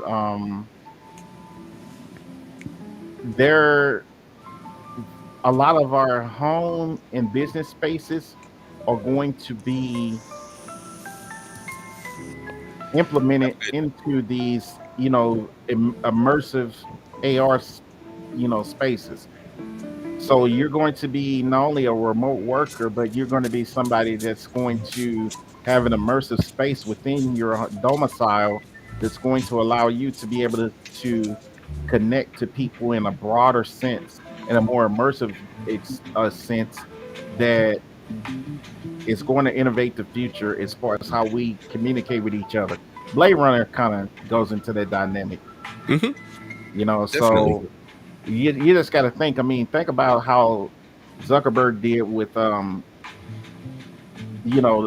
face with the metaverse. When you look at the metaverse, as far as when you have the VR headsets, the immersive spaces that they utilize, and spaces that they have where they're setting you in office settings to be able to provide for you the new way of work. Then even what is it, decentralized land? Yes, exactly. The Decentraland basically is kind of the virtual reality world of how people are living and existing within virtual domiciles, such as when you saw how Snoop was able to buy real estate in the metaverse for over $1 million. But that kind of segues me into crypto and fintech. NFTs, fintech. Yep. And there's still, and again, it's we're hitting on that ethics of it, right? There ain't no ethics. No, man, listen. Ethics is no longer in your show again. Your stream is demonetized, sir. That's absolutely. But absolutely. We're looking at is that in the event that people are looking at crypto and fintech, I don't know how all of your portfolios look, but I suggest highly that all of you at least start buying some XRP immediately. We'll talk about that in another episode. That's a little bit heavy. That's a little bit heavy for the crowd right now. You start throwing out those three little letters there, and you start talking about coins, and that'll make their heads explode. I want to start priming their minds for that. We'll do a crypto episode. Absolutely. For now, though, we do have Tech is a New Black on screen. So definitely check them out from the Black Couch. Okay, so yeah, Green Beans is talking to the chat. My bad. But yes, go check them out. Pooh Man did drop the link in the chat. Thank you, Pooh Man. Let's see. Give me 1 second too. I need to. Aisha, I'm gonna go on and mod you up, hun. Aisha's modded up. Man, you gave Aisha a wrench, man. You crazy. Yeah, I got her modded up. Let's see what else we got here. Yeah, RPG. I got burned by crypto in my initial venture into it. I'm doing good right now. There's there'll be a good discussion around it. I'm still learning. I'm more of like a day trader type, but I have solid investments that are going, reoccurring kind of thing. Awesome. All right, JP, what else you got for us for the crowd this evening? Man, you know what? You want to lay some framework, man? On what now? Well, I don't know how familiar you are with laying or dealing with large language models. Sorry about that. No, you're good. I don't know how familiar you are with utilizing or using large language models.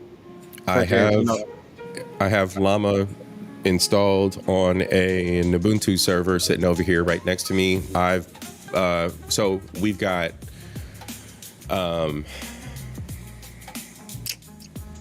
we're about 3 years in now. So about 2.5 years ago, me and two buddies who will grace us one day on the stream, we sat down and we started just cranking out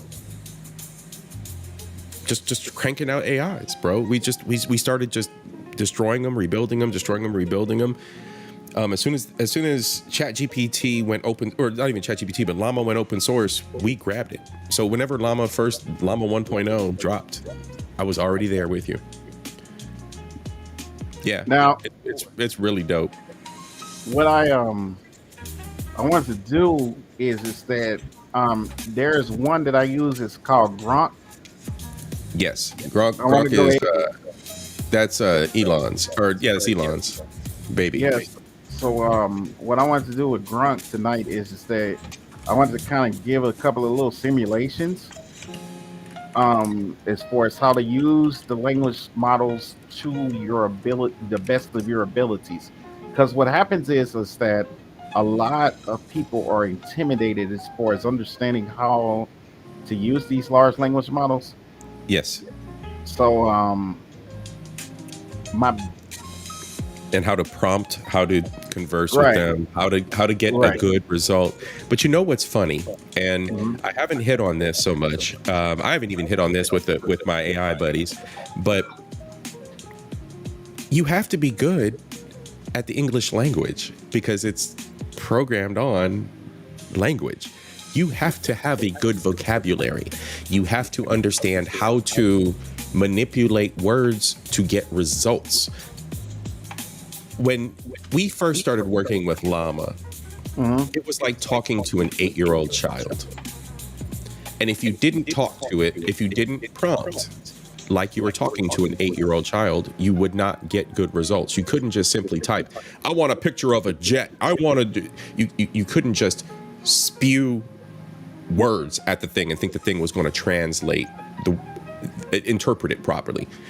So it got smarter in that way, but then at the same time, over time, the new revisions of it have gotten more intelligent, and the understanding of language has gotten more advanced. But, however, the point still remains: you're not going to get good results or get accurate results in shorter time if you're not familiar with a good foundational basic understanding of the English language. Excuse me. You know, I'm gonna go ahead and I'm gonna put this out to your audience, and this is some good content that we can kind of create going forward for our streams. Is that tonight the framework I wanted to lay with using the large language model is that I wanted us to start utilizing the large language model to help us, me and you, and even the creators within your crowd that's interacting with us, to build a tech startup. So in the event that we're doing this is that I'm going to basically kind of galvanize and steer towards the conversation with the AI. And we're going to identify 3 things that I'm going to utilize in order to be able to start this. Number one is that I wanted to identify tech startup. Right. We're going to go ahead and everybody here that's participating will help in the invention of this tech startup. So I wanted to identify a sector where the tech will be prevalent. I want to create 5 positions that will be positions within the company and what their roles would be. And then I want to go ahead and utilize and lay the framework of, logistics, legal matters, and all of these things utilizing the large language model. You're writing all this down, I see. So, no, I'm not writing it down, but I have it in my head. And what's great is you could prompt it in one fell swoop, or you can prompt it and have it build. Right. You can approach it from 2 different ways. You can prompt it and have it lay it all out at once, or you can prompt it and have it build each layer of the business strategically. And this is what makes it so beautiful is that we're basically kind of constructing art on the fly. A lot of us don't really know what that's going to look like until you're inside of doing it. So what I'm going to ask from the crowd tonight is, let's go ahead and nail down a sector to where we're going to focus on that we're going to utilize AI or tech at this point to be able to build a tech startup. Will it be healthcare? Will it be logistics? Will it be through military? Which sector do we want to focus on as a group to start this up? Defense. We want to make money. So you want to go into defense? Defense contractor. Software as SASS. You want to go into software defense? You want to be able to defend against cyber warfare, huh? I mean, I'm asking. Because let's keep it simple, right? Let's do a defense contracting company that manufactures autonomous things. So Siri says, let's do a SaaS company. Siri says SaaS company. I say a defense company. The defense contractor does automated things like drones and turrets and dogs. Whatever will get money moving. See, you guys want to instant ROI. That's funny as hell. Okay. So in the event that we're nailing down this, then now we got to be able to discuss, based on that corporation, what will be the 5 starting roles that we would be able to create within a corporation that's going to keep it prevalent and to create to keep it running. All right, so you need 5 key roles. Right. Okay. So you're going to need leadership. You're going to need money management. Let's list that in the chat. All right. So let's do this. 1, we're going to need leadership. Right? 2. We're going to need the financial management, right? I'm laughing at Aisha talking about something. She didn't realize how intelligent I was.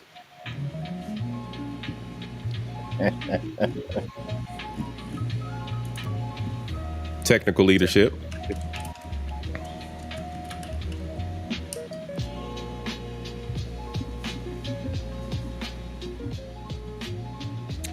Advertisement, would that be business relations, right? So there we go. Advertisement and relations. So that's the networking piece. That's getting the word out. And then we need the architectural piece.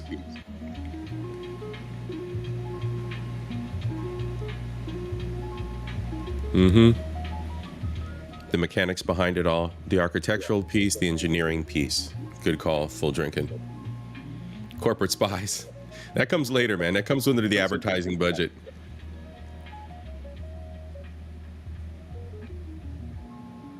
If y'all enjoying the stream, please hit the like button. Definitely, folks. Thank you so much for joining me and JP tonight. This is our inaugural episode of the future of tech jobs. And we're just exploring all kinds of things and being interactive with y'all. So what do we have so far? We got 5, right? We got leadership, finances, technical leadership, right? So leadership in those 3 areas.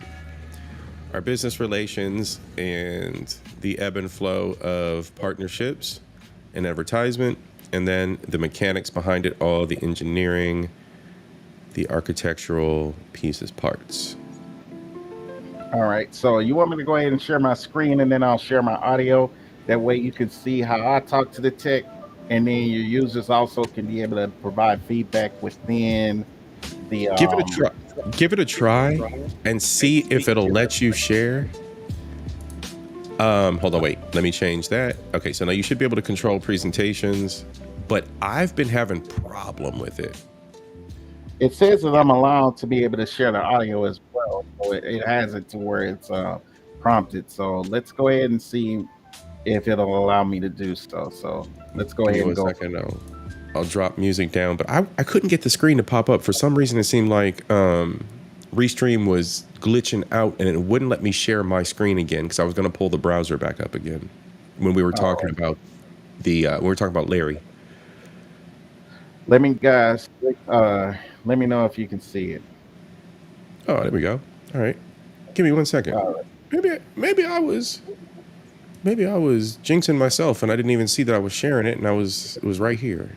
All right, well there you go. Yeah. Let's go. All right, hold on a second, man. I gotta go ahead and hit the head real quick. I'm talking like a military man. So yeah, go right ahead. Actually, tell you what we'll do is we'll run a quick intermission, and we'll be right back. Everybody, enjoy the music. We'll be right back. Yep.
Okay, let's see here. John will be right back. Intermission. Thanks, Chels. Yeah, we nerding out tonight, y'all. Cybersecurity department. Let's see. We chose leadership, CFO, CTO, advertisement, and the mechanics behind it all, right? The engineering side. So when it comes to what other contributions we had here, Siri said research, R&D. We can spin up under, that can be spun up under another department, but for the basics, R&D can be spun up under like the advertisement, networking, R&D to initially start, or even engineering, actually, the mechanics piece of it, as Trent said. Cybersecurity, that would fall under the technical side. That's covered. Good. Let's see. Yep. All right, so everybody hit the like if you are taking a quick break as well. Team replay, we're continuing here shortly. Hydrate, y'all. Get a snack.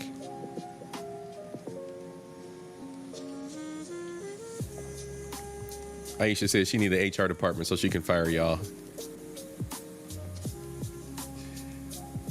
We'll just hire Aisha as HR. How about that?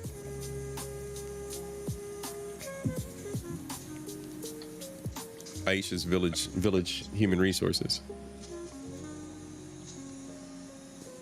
Welcome back, Couch. We back as well. And again, thanks everybody for joining us and sticking here with us, hanging out. 17 of y'all out there, I see, or something like that. Let me see. No, there are 10 of y'all out there. The 10 brave ones.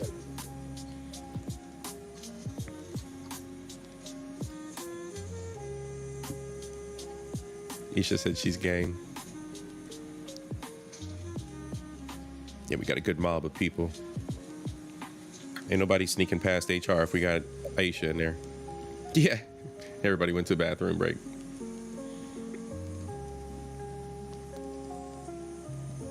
All right, so we learning here, folks. Are you able to see that? I just made it a little bit larger for the crowd. No, did he?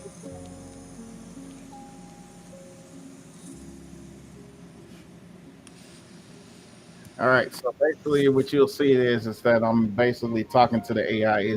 This is a person. So Okay. you're welcome to read as I'm typing out responses to CIP. So that way, you know, as you can see, I've introduced you to the AI, and I've also given the AI a name at this point, Right. since we're having a conversation with her. Which a lot of people don't know that if you, so you're subscribed to Gronk. Yep, you can just subscribe to Grunt utilizing your Google account if you want. It's free. So as a result, if you want to be able to utilize Grunt, then CIP, you're welcome to be able to leave a link in your description. And we have so the way that it works, everybody out there are two different ways that you can utilize AIs. It's a subscription service essentially. So with the subscription, it allows you to utilize it for so you have remember back in the day when we could text one another and you only had so many text messages you could send, 100 text messages a month, 500 text messages a month. That's what you're kind of paying for with AI because of the cost involved with the processing that the AI has to do. So when you purchase a subscription to Gronk or any of the other AIs that are out there, you're actually purchasing a number of tokens or a number of times that you can ask it questions or receive responses. So that's why we were talking earlier about installing our own AI and having our own AIs and building them up and then destroying them and clearing the cache and learning how they become hallucinogenic and start to hallucinate. So there's multiple ways of approaching the utilization of AI. And in his case, he's got a subscription to Gronk, Grimes.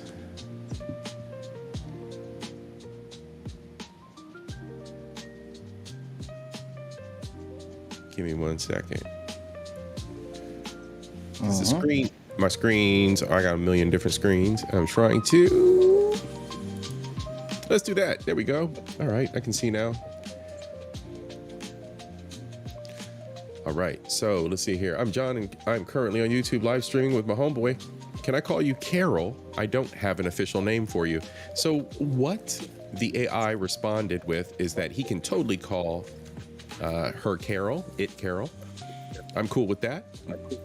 And it's great to hang out and chat. If there's anything specific you want to talk about, let's go. So now he can utilize the AI. He's basically familiarized it and personalized the relationship, his relationship with it. And now? Absolutely. And one of the things about it is that that's one of the things I try to do when I'm teaching them about the AI and these large language models. Talk to it as if you're talking to somebody that you're having a business meeting with and you're trying to get a personal relationship with at the time that you're speaking with them. So give it a framework to be able to understand that this conversation that you're having is to be able to dig into their brain and get the answers that you're wanting to get from them. So as of this point, since I've established a relationship with the AI, I've basically named the AI. Now the framework of the AI basically looks at it is that we're two people just having a chat. And basically she knows that based on the fact that I've given her an identity and that I've put her in a framework to where she knows what I'm doing, it allows the large language model to now tailor the conversation into, okay, how can I help you based on the fact that you're having a conversation with someone on a YouTube live stream. So now what I'm going to go into and I'm going to dive into is I'm going to tell the AI basically what I'm doing in this conversation. So therefore she can start framing a mindset to say, okay, let me pull from these areas that I see that are keywords in his conversation that are going to allow me to be able to help him in the best way possible. So yes, let me go ahead and prompt it to be able to do what I need to do. You handle business You can on your continue side. CIP. I'm listening while I'm typing. Yes. You handle business on your side. I'm gonna talk to the crowd. Siri's popped up. So Siri, I want to let you know, and I wanted Green Beans to know, I just modded you guys up. So feel free to drop any links if you need to. Network. Please understand how I think most people understand how modding works. If you don't, you can click on other content creators' names and you can go to their channel to subscribe to them as well. And that's for the folks that come over here. I want everybody to know out there, when you come over to Culture Invasion, until I get to about 1,000 subs and I'm monetized, I'm going to allow all of us in the community to be a mod. If you have a channel or you want to network with other people around the YouTube space, feel free to come over, familiarize yourself. I'd love to meet you. Once we are cool and everything is legit, I will be more than happy to mod you up so that you can network and be a part of this great community as well. We got besties over here from Messy Michon. We got Squad from Theo Coop. We got villagers from FDNHT. We got folks from all corners of YouTube. And that's what makes being an invader over here at Culture Invasion great. So please hit the like, subscribe, and again, join in the chat. Siri, we will be doing more of these. That is the goal. At the very least, one a month. At the very least, as our schedules provide. My schedule's opened up considerably lately, so that's a good thing. I'll be able to coordinate with JP as well as other content creators who are tech nerds. Like we're here. We're all here together. We have this wonderful platform to network and work together. I've got plenty of friends that I will be bringing and colleagues I'll be bringing along for the ride. I've already reached out to them. They already know. So look forward to that.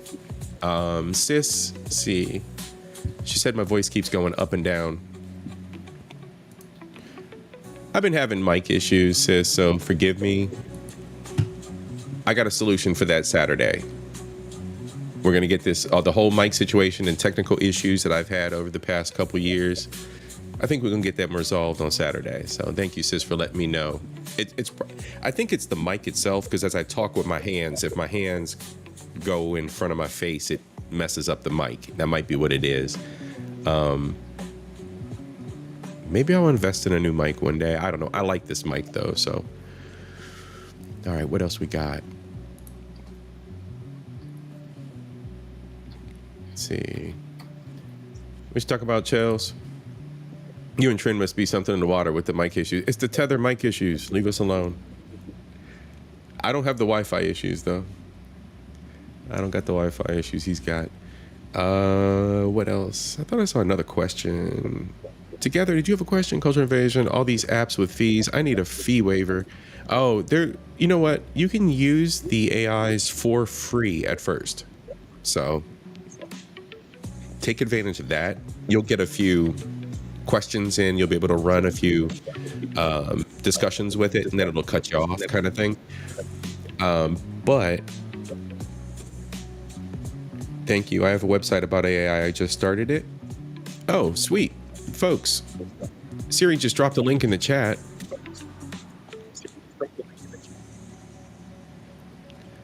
He said, "Hey, yo, CIP, leave my jungle Wi-Fi alone." All right, brother JP, we're swinging back. What are we up to? Yeah, you see it's thinking right now. It's giving me a model of everything that I just asked it. So you're welcome to go ahead and I'll let it do its thing as far as it's going in and thinking. But You asked the initial question, promoting the tech sector. Here's the question. So she's still spinning up answers, right? Yes. So okay. there's the question that I asked her right here, so you can read that out to the crowd. All right. So what I'm gonna read to you guys here is the way that he prompted. Right, prompting again is talking to the AIs, is leading the questions. Right. So as he's mentioned before, it should be kind of business centric. Right. You want to build a relation. You want to ask it questions from a business standpoint, because this is a business related prospect, right? So he goes, well, we are discussing the future of tech jobs as content. Based on this conversation, I want to utilize your knowledge to answer a couple of questions to start. Number one, we are narrowing down starting a tech company. So we want to know what sector of business would be great to get into, start. Number two, what would be necessary steps to explore funding? Literally just that simple. And following behind it, we have how many, she set up how many different layers, promising sectors for the startup, along with the details. What's our second section here? Go on and scroll down. Yeah. So then first she illustrates the sectors, why the sectors. So she provides reasoning. Then number two is the steps to explore the funding. Remember, we talked about that piece, right? We had mentioned in the chat before that the CIO, or excuse me, the technology officer funding, the financial officer, and the CEO were three of the key pieces needed. So here we go, exploring funding. All right, what's number three? And you can see here on screen, everyone, there's number three, prepare your pitch. So you have to do your proposal. And there's always that third piece. Anybody who's formed a business before, I've formed many, you always have a business plan. And out of your plan comes the pitch to gain more funding. Network and build relationships. What did we say in the chat? Look how awesome we are. How awesome we are.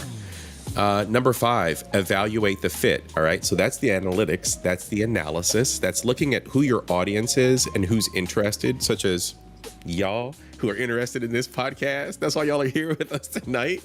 Let's go. And you know, the beauty in all of this. What's that, bro? Is that just based on the whole dynamics of what it is that she's laying out, what you can take for the next part of the large language model is just that you can say, okay, thank you for giving me all of these steps. Can you help me and assist me with being able to provide a not only business plan, but to be able to give me these steps, step by step, walking me through this whole process and assisting me in the process to be able to get this done so that I'm able to be successful with this. Yes. So that's part of why it's given framework is the most important part. You lay foundation when you're building the house. Now, the point of it, after you've laid the foundation, is that you have to lay the framework. After the framework, then you do the entire build as far as putting in the components such as the electricity, the plumbing, the roofing, and all of the substantial things that it takes to be able to construct the building the way that it needs to be constructed. This is why the large language model is set up the way that it is, and this is why your brain has to be formulated to understanding why large language models exist. It's because it cuts down on all of this overhead of you going to all of these people, getting their knowledge, grabbing all of this stuff from them. Instead, you can utilize the AI to network for you, give you all of the tools necessary, so therefore you can go out, and when you're dealing with these people and you're dealing with networks of folks, you can get the necessary tools from this very niche that'll allow you to be able to be successful in dealing with people. And Aisha just pointed out something too. She said the overhead cost piece, and it's the overhead cost piece, right? It shouldn't be abused and thought of like, in the opening montage of the show, team replay, go back and watch that opening montage. But in the opening montage, the team at Tech Town was completely being replaced. The typical trope, right? Simple, typical trope.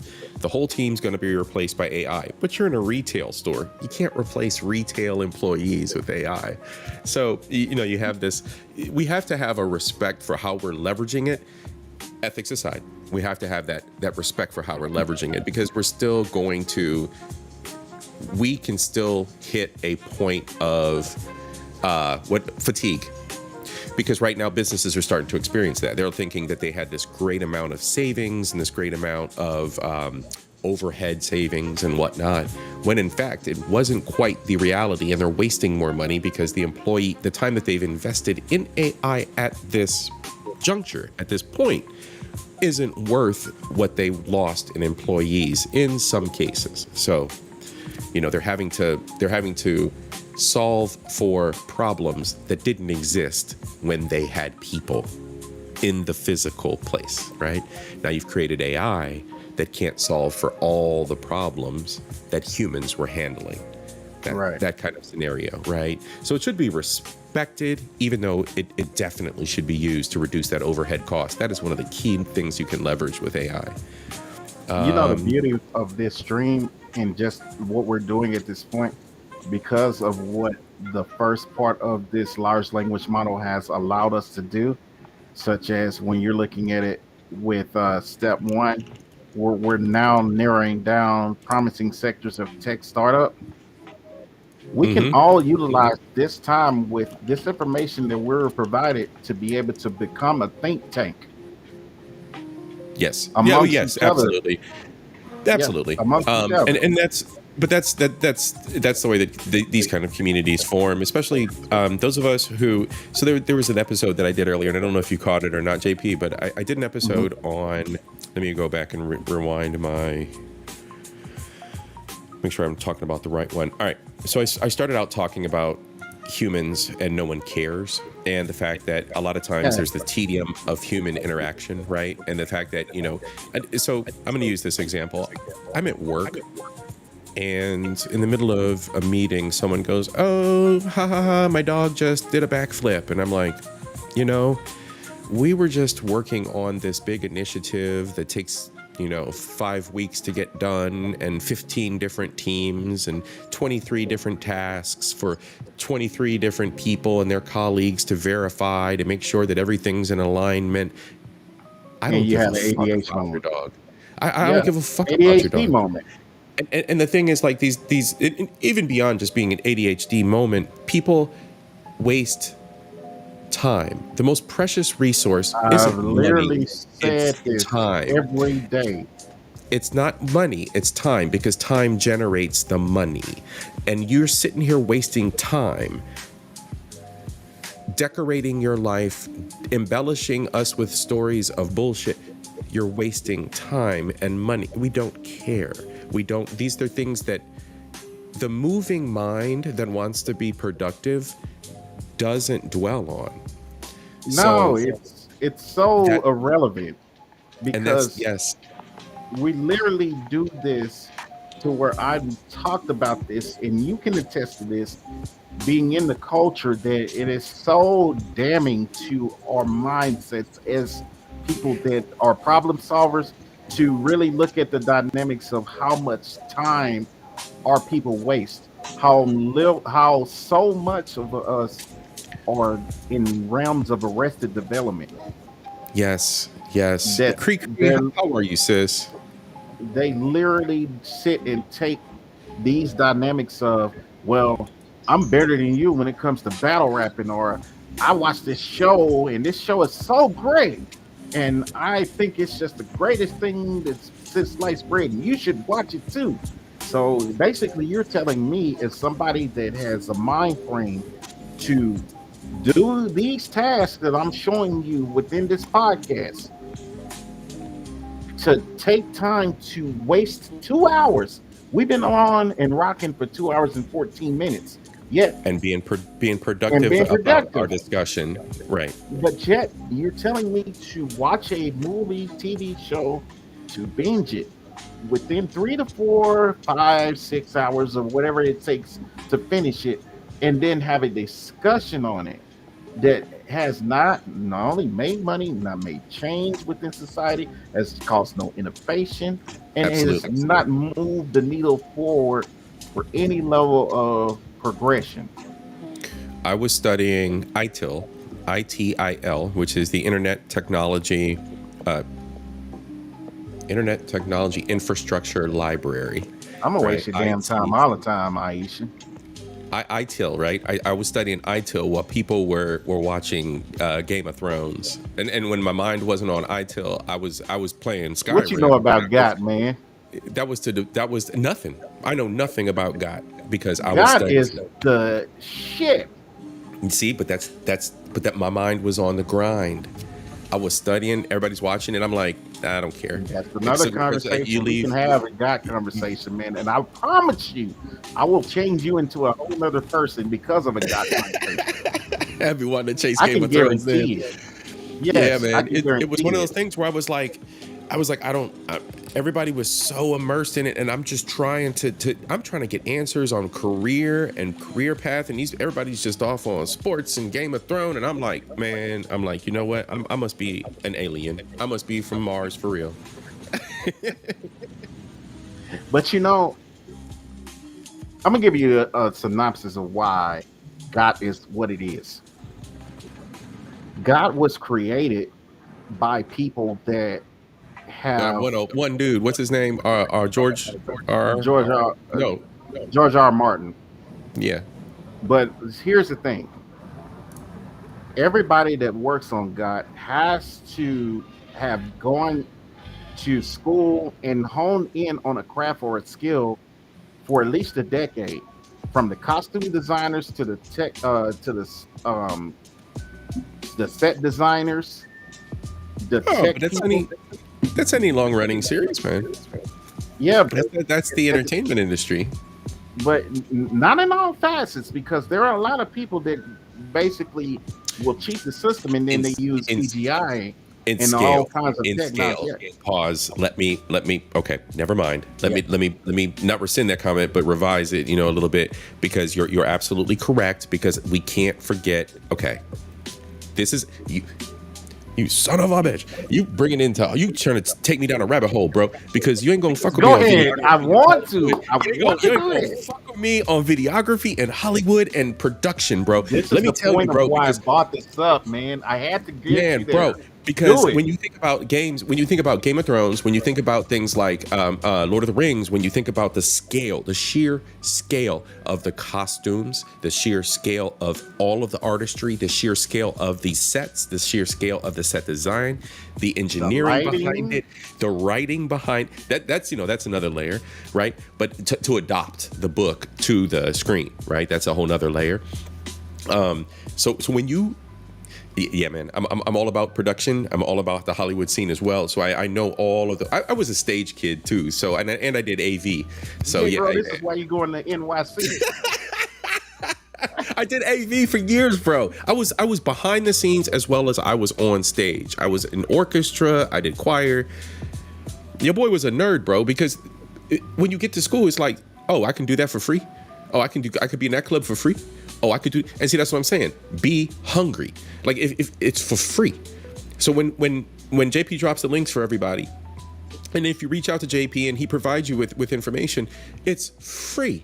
Take it, use it. All we have is time. Spend that time and invest in yourself. Take those free pieces and absorb it. I watched shows for the storyline, not the costumes. Yeah, it was a different dimension growing up with that mindset of being in plays and seeing all the intricate things that actually are produced to make that one big thing, that one big production, all the many little things to make that one thing, and the logistics involved, the timings involved. It's a very, very, very fascinating thing to look at from a higher level view. But yeah, most of us do just watch it for the entertainment. That's really just it. We watch it as the consumer, not so much as the producer side of it, or as, you know, because that's where like being critical of movies, like there ain't no good movies out. Right? Like I could look at all kinds of movies. You got the Snow White, the Lilo, Man, do not get me started on movies, man. This and then is you why got I'm streaming with you. and you see, and then you get the messaging in movies and pop culture too. So then you have like all these different dimensions that you have to look. You started this, bro. You started this shit. Here we go. Let me do this right here. Here, this. That face right there. How dare you put? Why'd you put Mr. Antoine Patton on the screen, dude?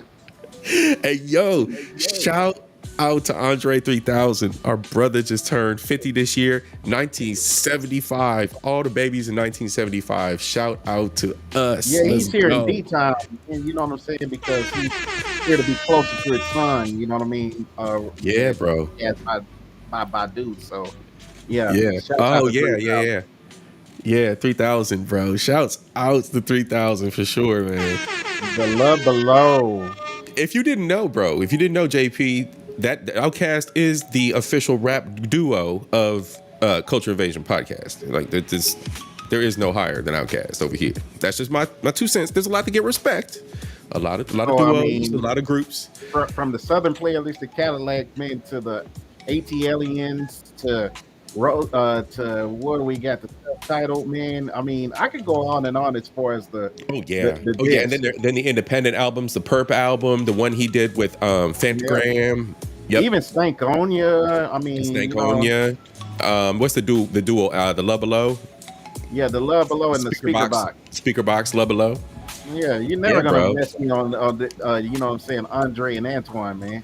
No, you're never gonna mess with me on them. Listen, I'm a '90s dude, man. When it comes to this music, so when it comes to dynamic duos, the Ball and G, you know what I'm saying, the Outkast, man, and UGK naturally, man, because you know when it comes to James, man, and Dang Bun, man, it's no other. I'm a Texas boy. I can't help it.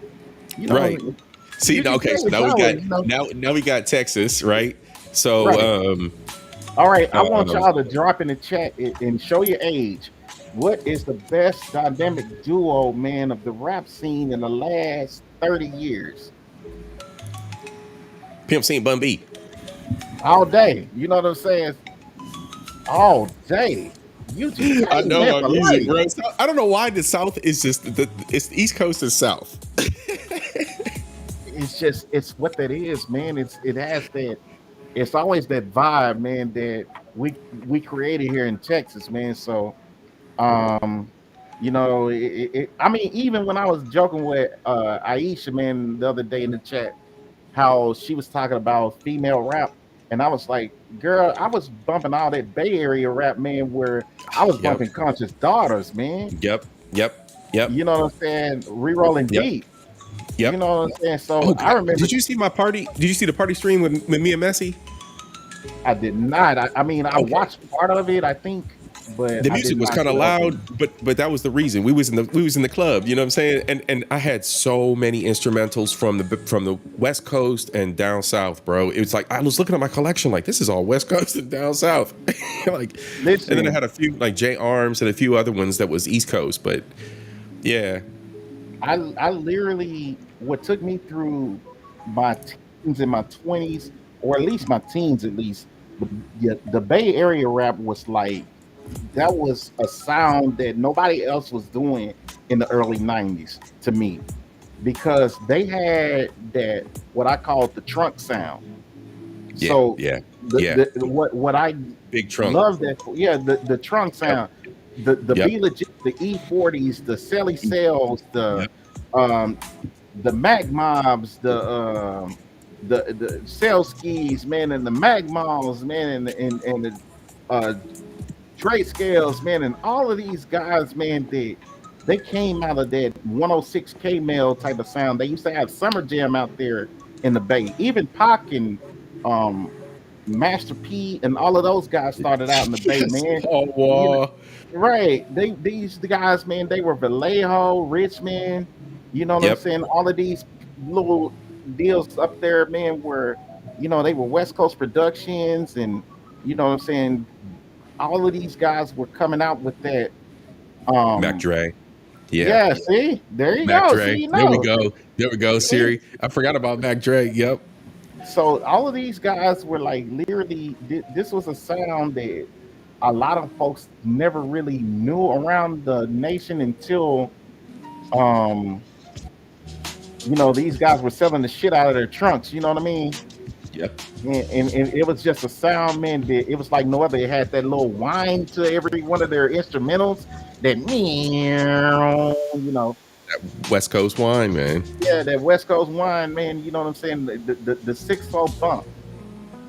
So it was nothing like it. But yeah, the dynamic duos were always the South thing, man. Oh yeah, and they were shouting them out. UGK, 8 Ball, MJG, Outkast. Yeah, all these dudes. I was listening to 8 Ball MJG on the way back from. I went to Bestie's house because her son, my boy Pika, had his birthday, and I stopped back. Stopped out there, blessed old boy, and then came back, and I was heading back, and I'm just like, man, I'm listening to UGK and 8 Ball the whole way. It's like an hour drive, but I'm just hitting it.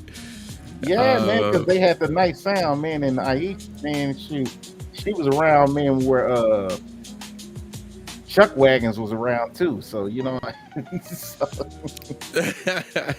Yeah, when conscious rap first dropped, man, like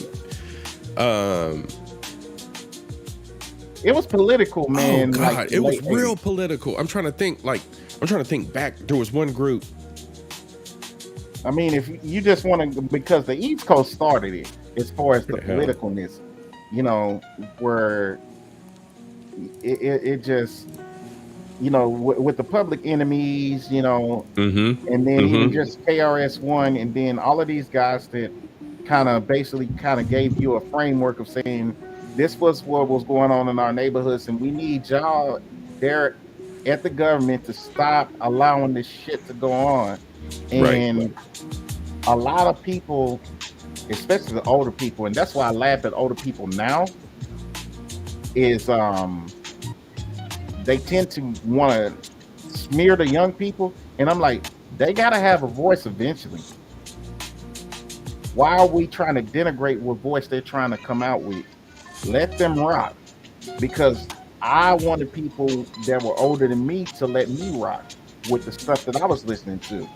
You know, my dad would come into my room and he'd be like, "What you doing, bumping that rap shit?" Right. And I'd be like, "Man, you don't even know what I'm really listening to. Like, you're not even trying to hone into it." Nope. He could care less. It wasn't until I got out of my father's home. Well, my parents divorced, and then my mother took an interest listening, and then it was like, oh, okay, well, they're not cussing so much. They're talking about something different. And I'm like, I told you, husband.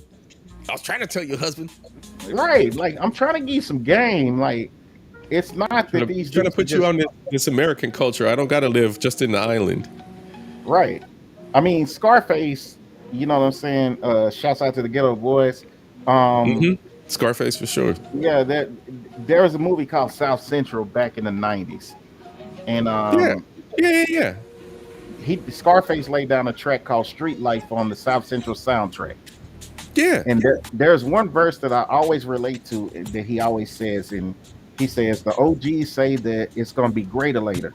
Well, I be goddamn, I got to get my shit now because I ain't got shit in my refrigerator. How real can you get other than just putting the dynamic down of telling people, hey, my situation is so dire to where I got a mom that's on drugs, strung out, fucking a different dude every night, and I ain't got nothing to eat. And I'm out here, man, getting love from the gangsters and the street people. So therefore, I'm going to take where I can survive the best in order to make my circumstances better. Facts. And this is what pre-internet, all of that. Mobb Deep, we forgot about them. Shout out Trend. That's that Jersey in them. Yeah, you gotta throw Mobb Deep in there. Shouts out to the guys. There's some killers. Yep. Tether gang gang. So, All right, brother. I think we should wrap it up, man. We did a good one for the first episode. We did, man. We did 2.5 hours for this one, dude. We so this is an inauguration episode. We laid it out. We gave everybody a bit of a framework, what we're looking at, the future of this platform, this show. Put a 1 in the chat if you think we should run it back. Let's get those ones in the chat. Y'all, we're gonna do this again for sure. I seen a great interest out here. Siri, Chelsea, Aisha. There we go. FDNHT, Black Couch, boom, boom, boom. Yep. There's so much more. There really is, Chels. And we got the mind for it. And we also have the colleagues we're gonna bring back, right? We're gonna bring these colleagues back and get them up here on these panels. Get these men and women out here to share this knowledge that they got with us. JP, brother, thank you so much this evening for being here, for setting this off right, and for sharing your knowledge. Any final words for everybody? I'm elated, man. I'm honored to be here with you, man. It feels good to be able to have these good discussions with people of like mind. So listen, man. Take it away, bro. I'm just gonna really just say this, man. I'm humbled, man, for the reason that I don't know too many people that have the like-mindedness that I do. And the reason for that is because when you have a mind for helping people, you're a rare breed, because a lot of times most of us are looking to take. And I definitely appreciate that I was able to share this space tonight with all of you, and for CIP inviting me.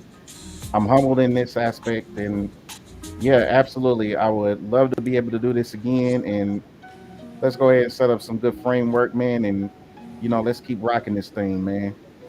Definitely, bro. Definitely. I'm here for it, and I want to thank everybody who's out there right now. Y'all were clowning in the chat, but y'all also was learning, which is the main thing. Y'all are here to learn culture, knowledge, and entertainment, right? This is knowledge, top-notch knowledge, right?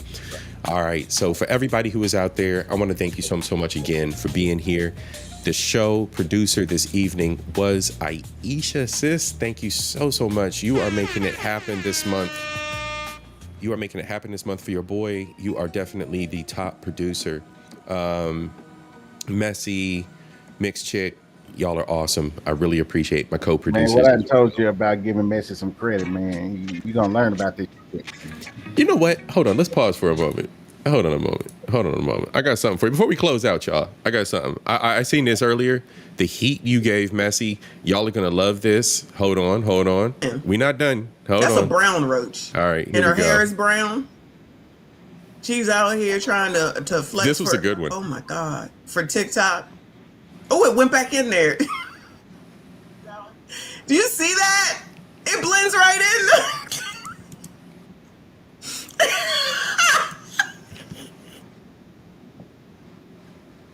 Right there, bro. Right there. That's you, bro. Unsubscribe. Goodbye, ma'am. That's not my fault. What are you talking about? That's all you, bro. Site. It's their fault, not mine. This Dog, is the woman for. When I seen that roach crawl out of that, oh my God. It crawled out the woman's hair, y'all. I'm glad we closed out on this one, y'all. I'm gonna rewind this back, y'all. We just go watch this. This was crazy. Ew, brother. Ew.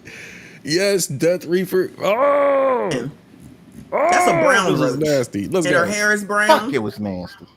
She's out here trying to flex for. Oh my God. For TikTok. Oh, it went back in Why'd there. you do this to me, bro? Do you see that? It blends right in.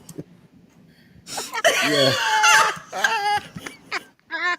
It's You're not my fucked up, fault. What are you man. talking about? Blame it's on site. It's their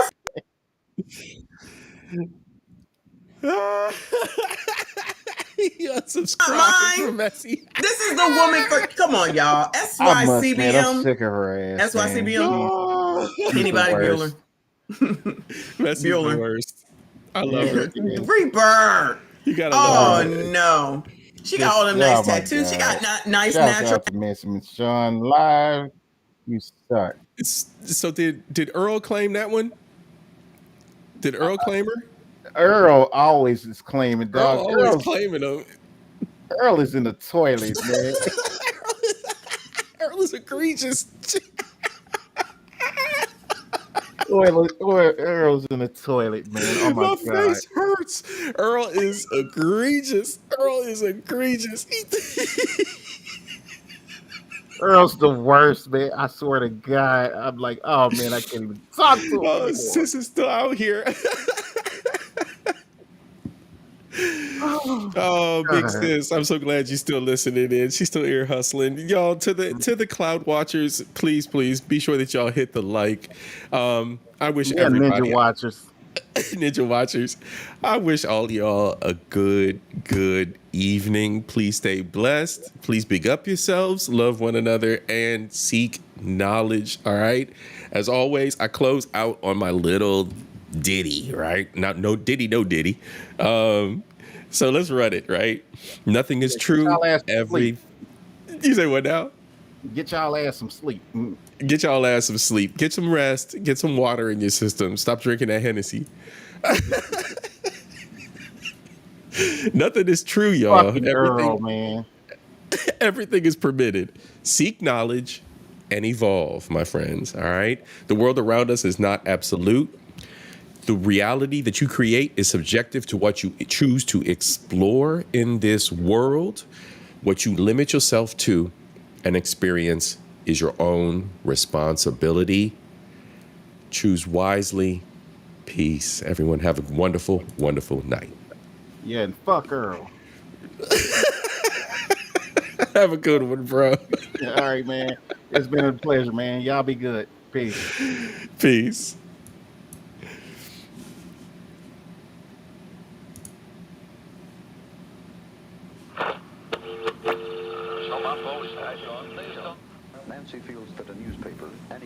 I want to thank everybody, JP, Messy, everybody that was here, Black Couch, Death Reaper, Siri, Cree, Swag, bro. I see you showing up. Good to see you.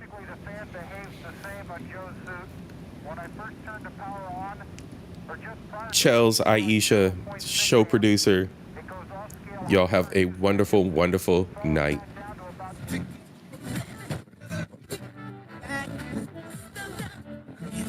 The CBS Evening News with Walter Cronkite.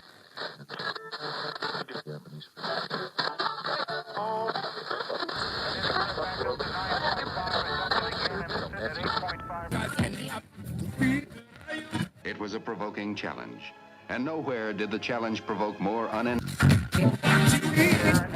a peak, I'd say, of about 0.1 amp.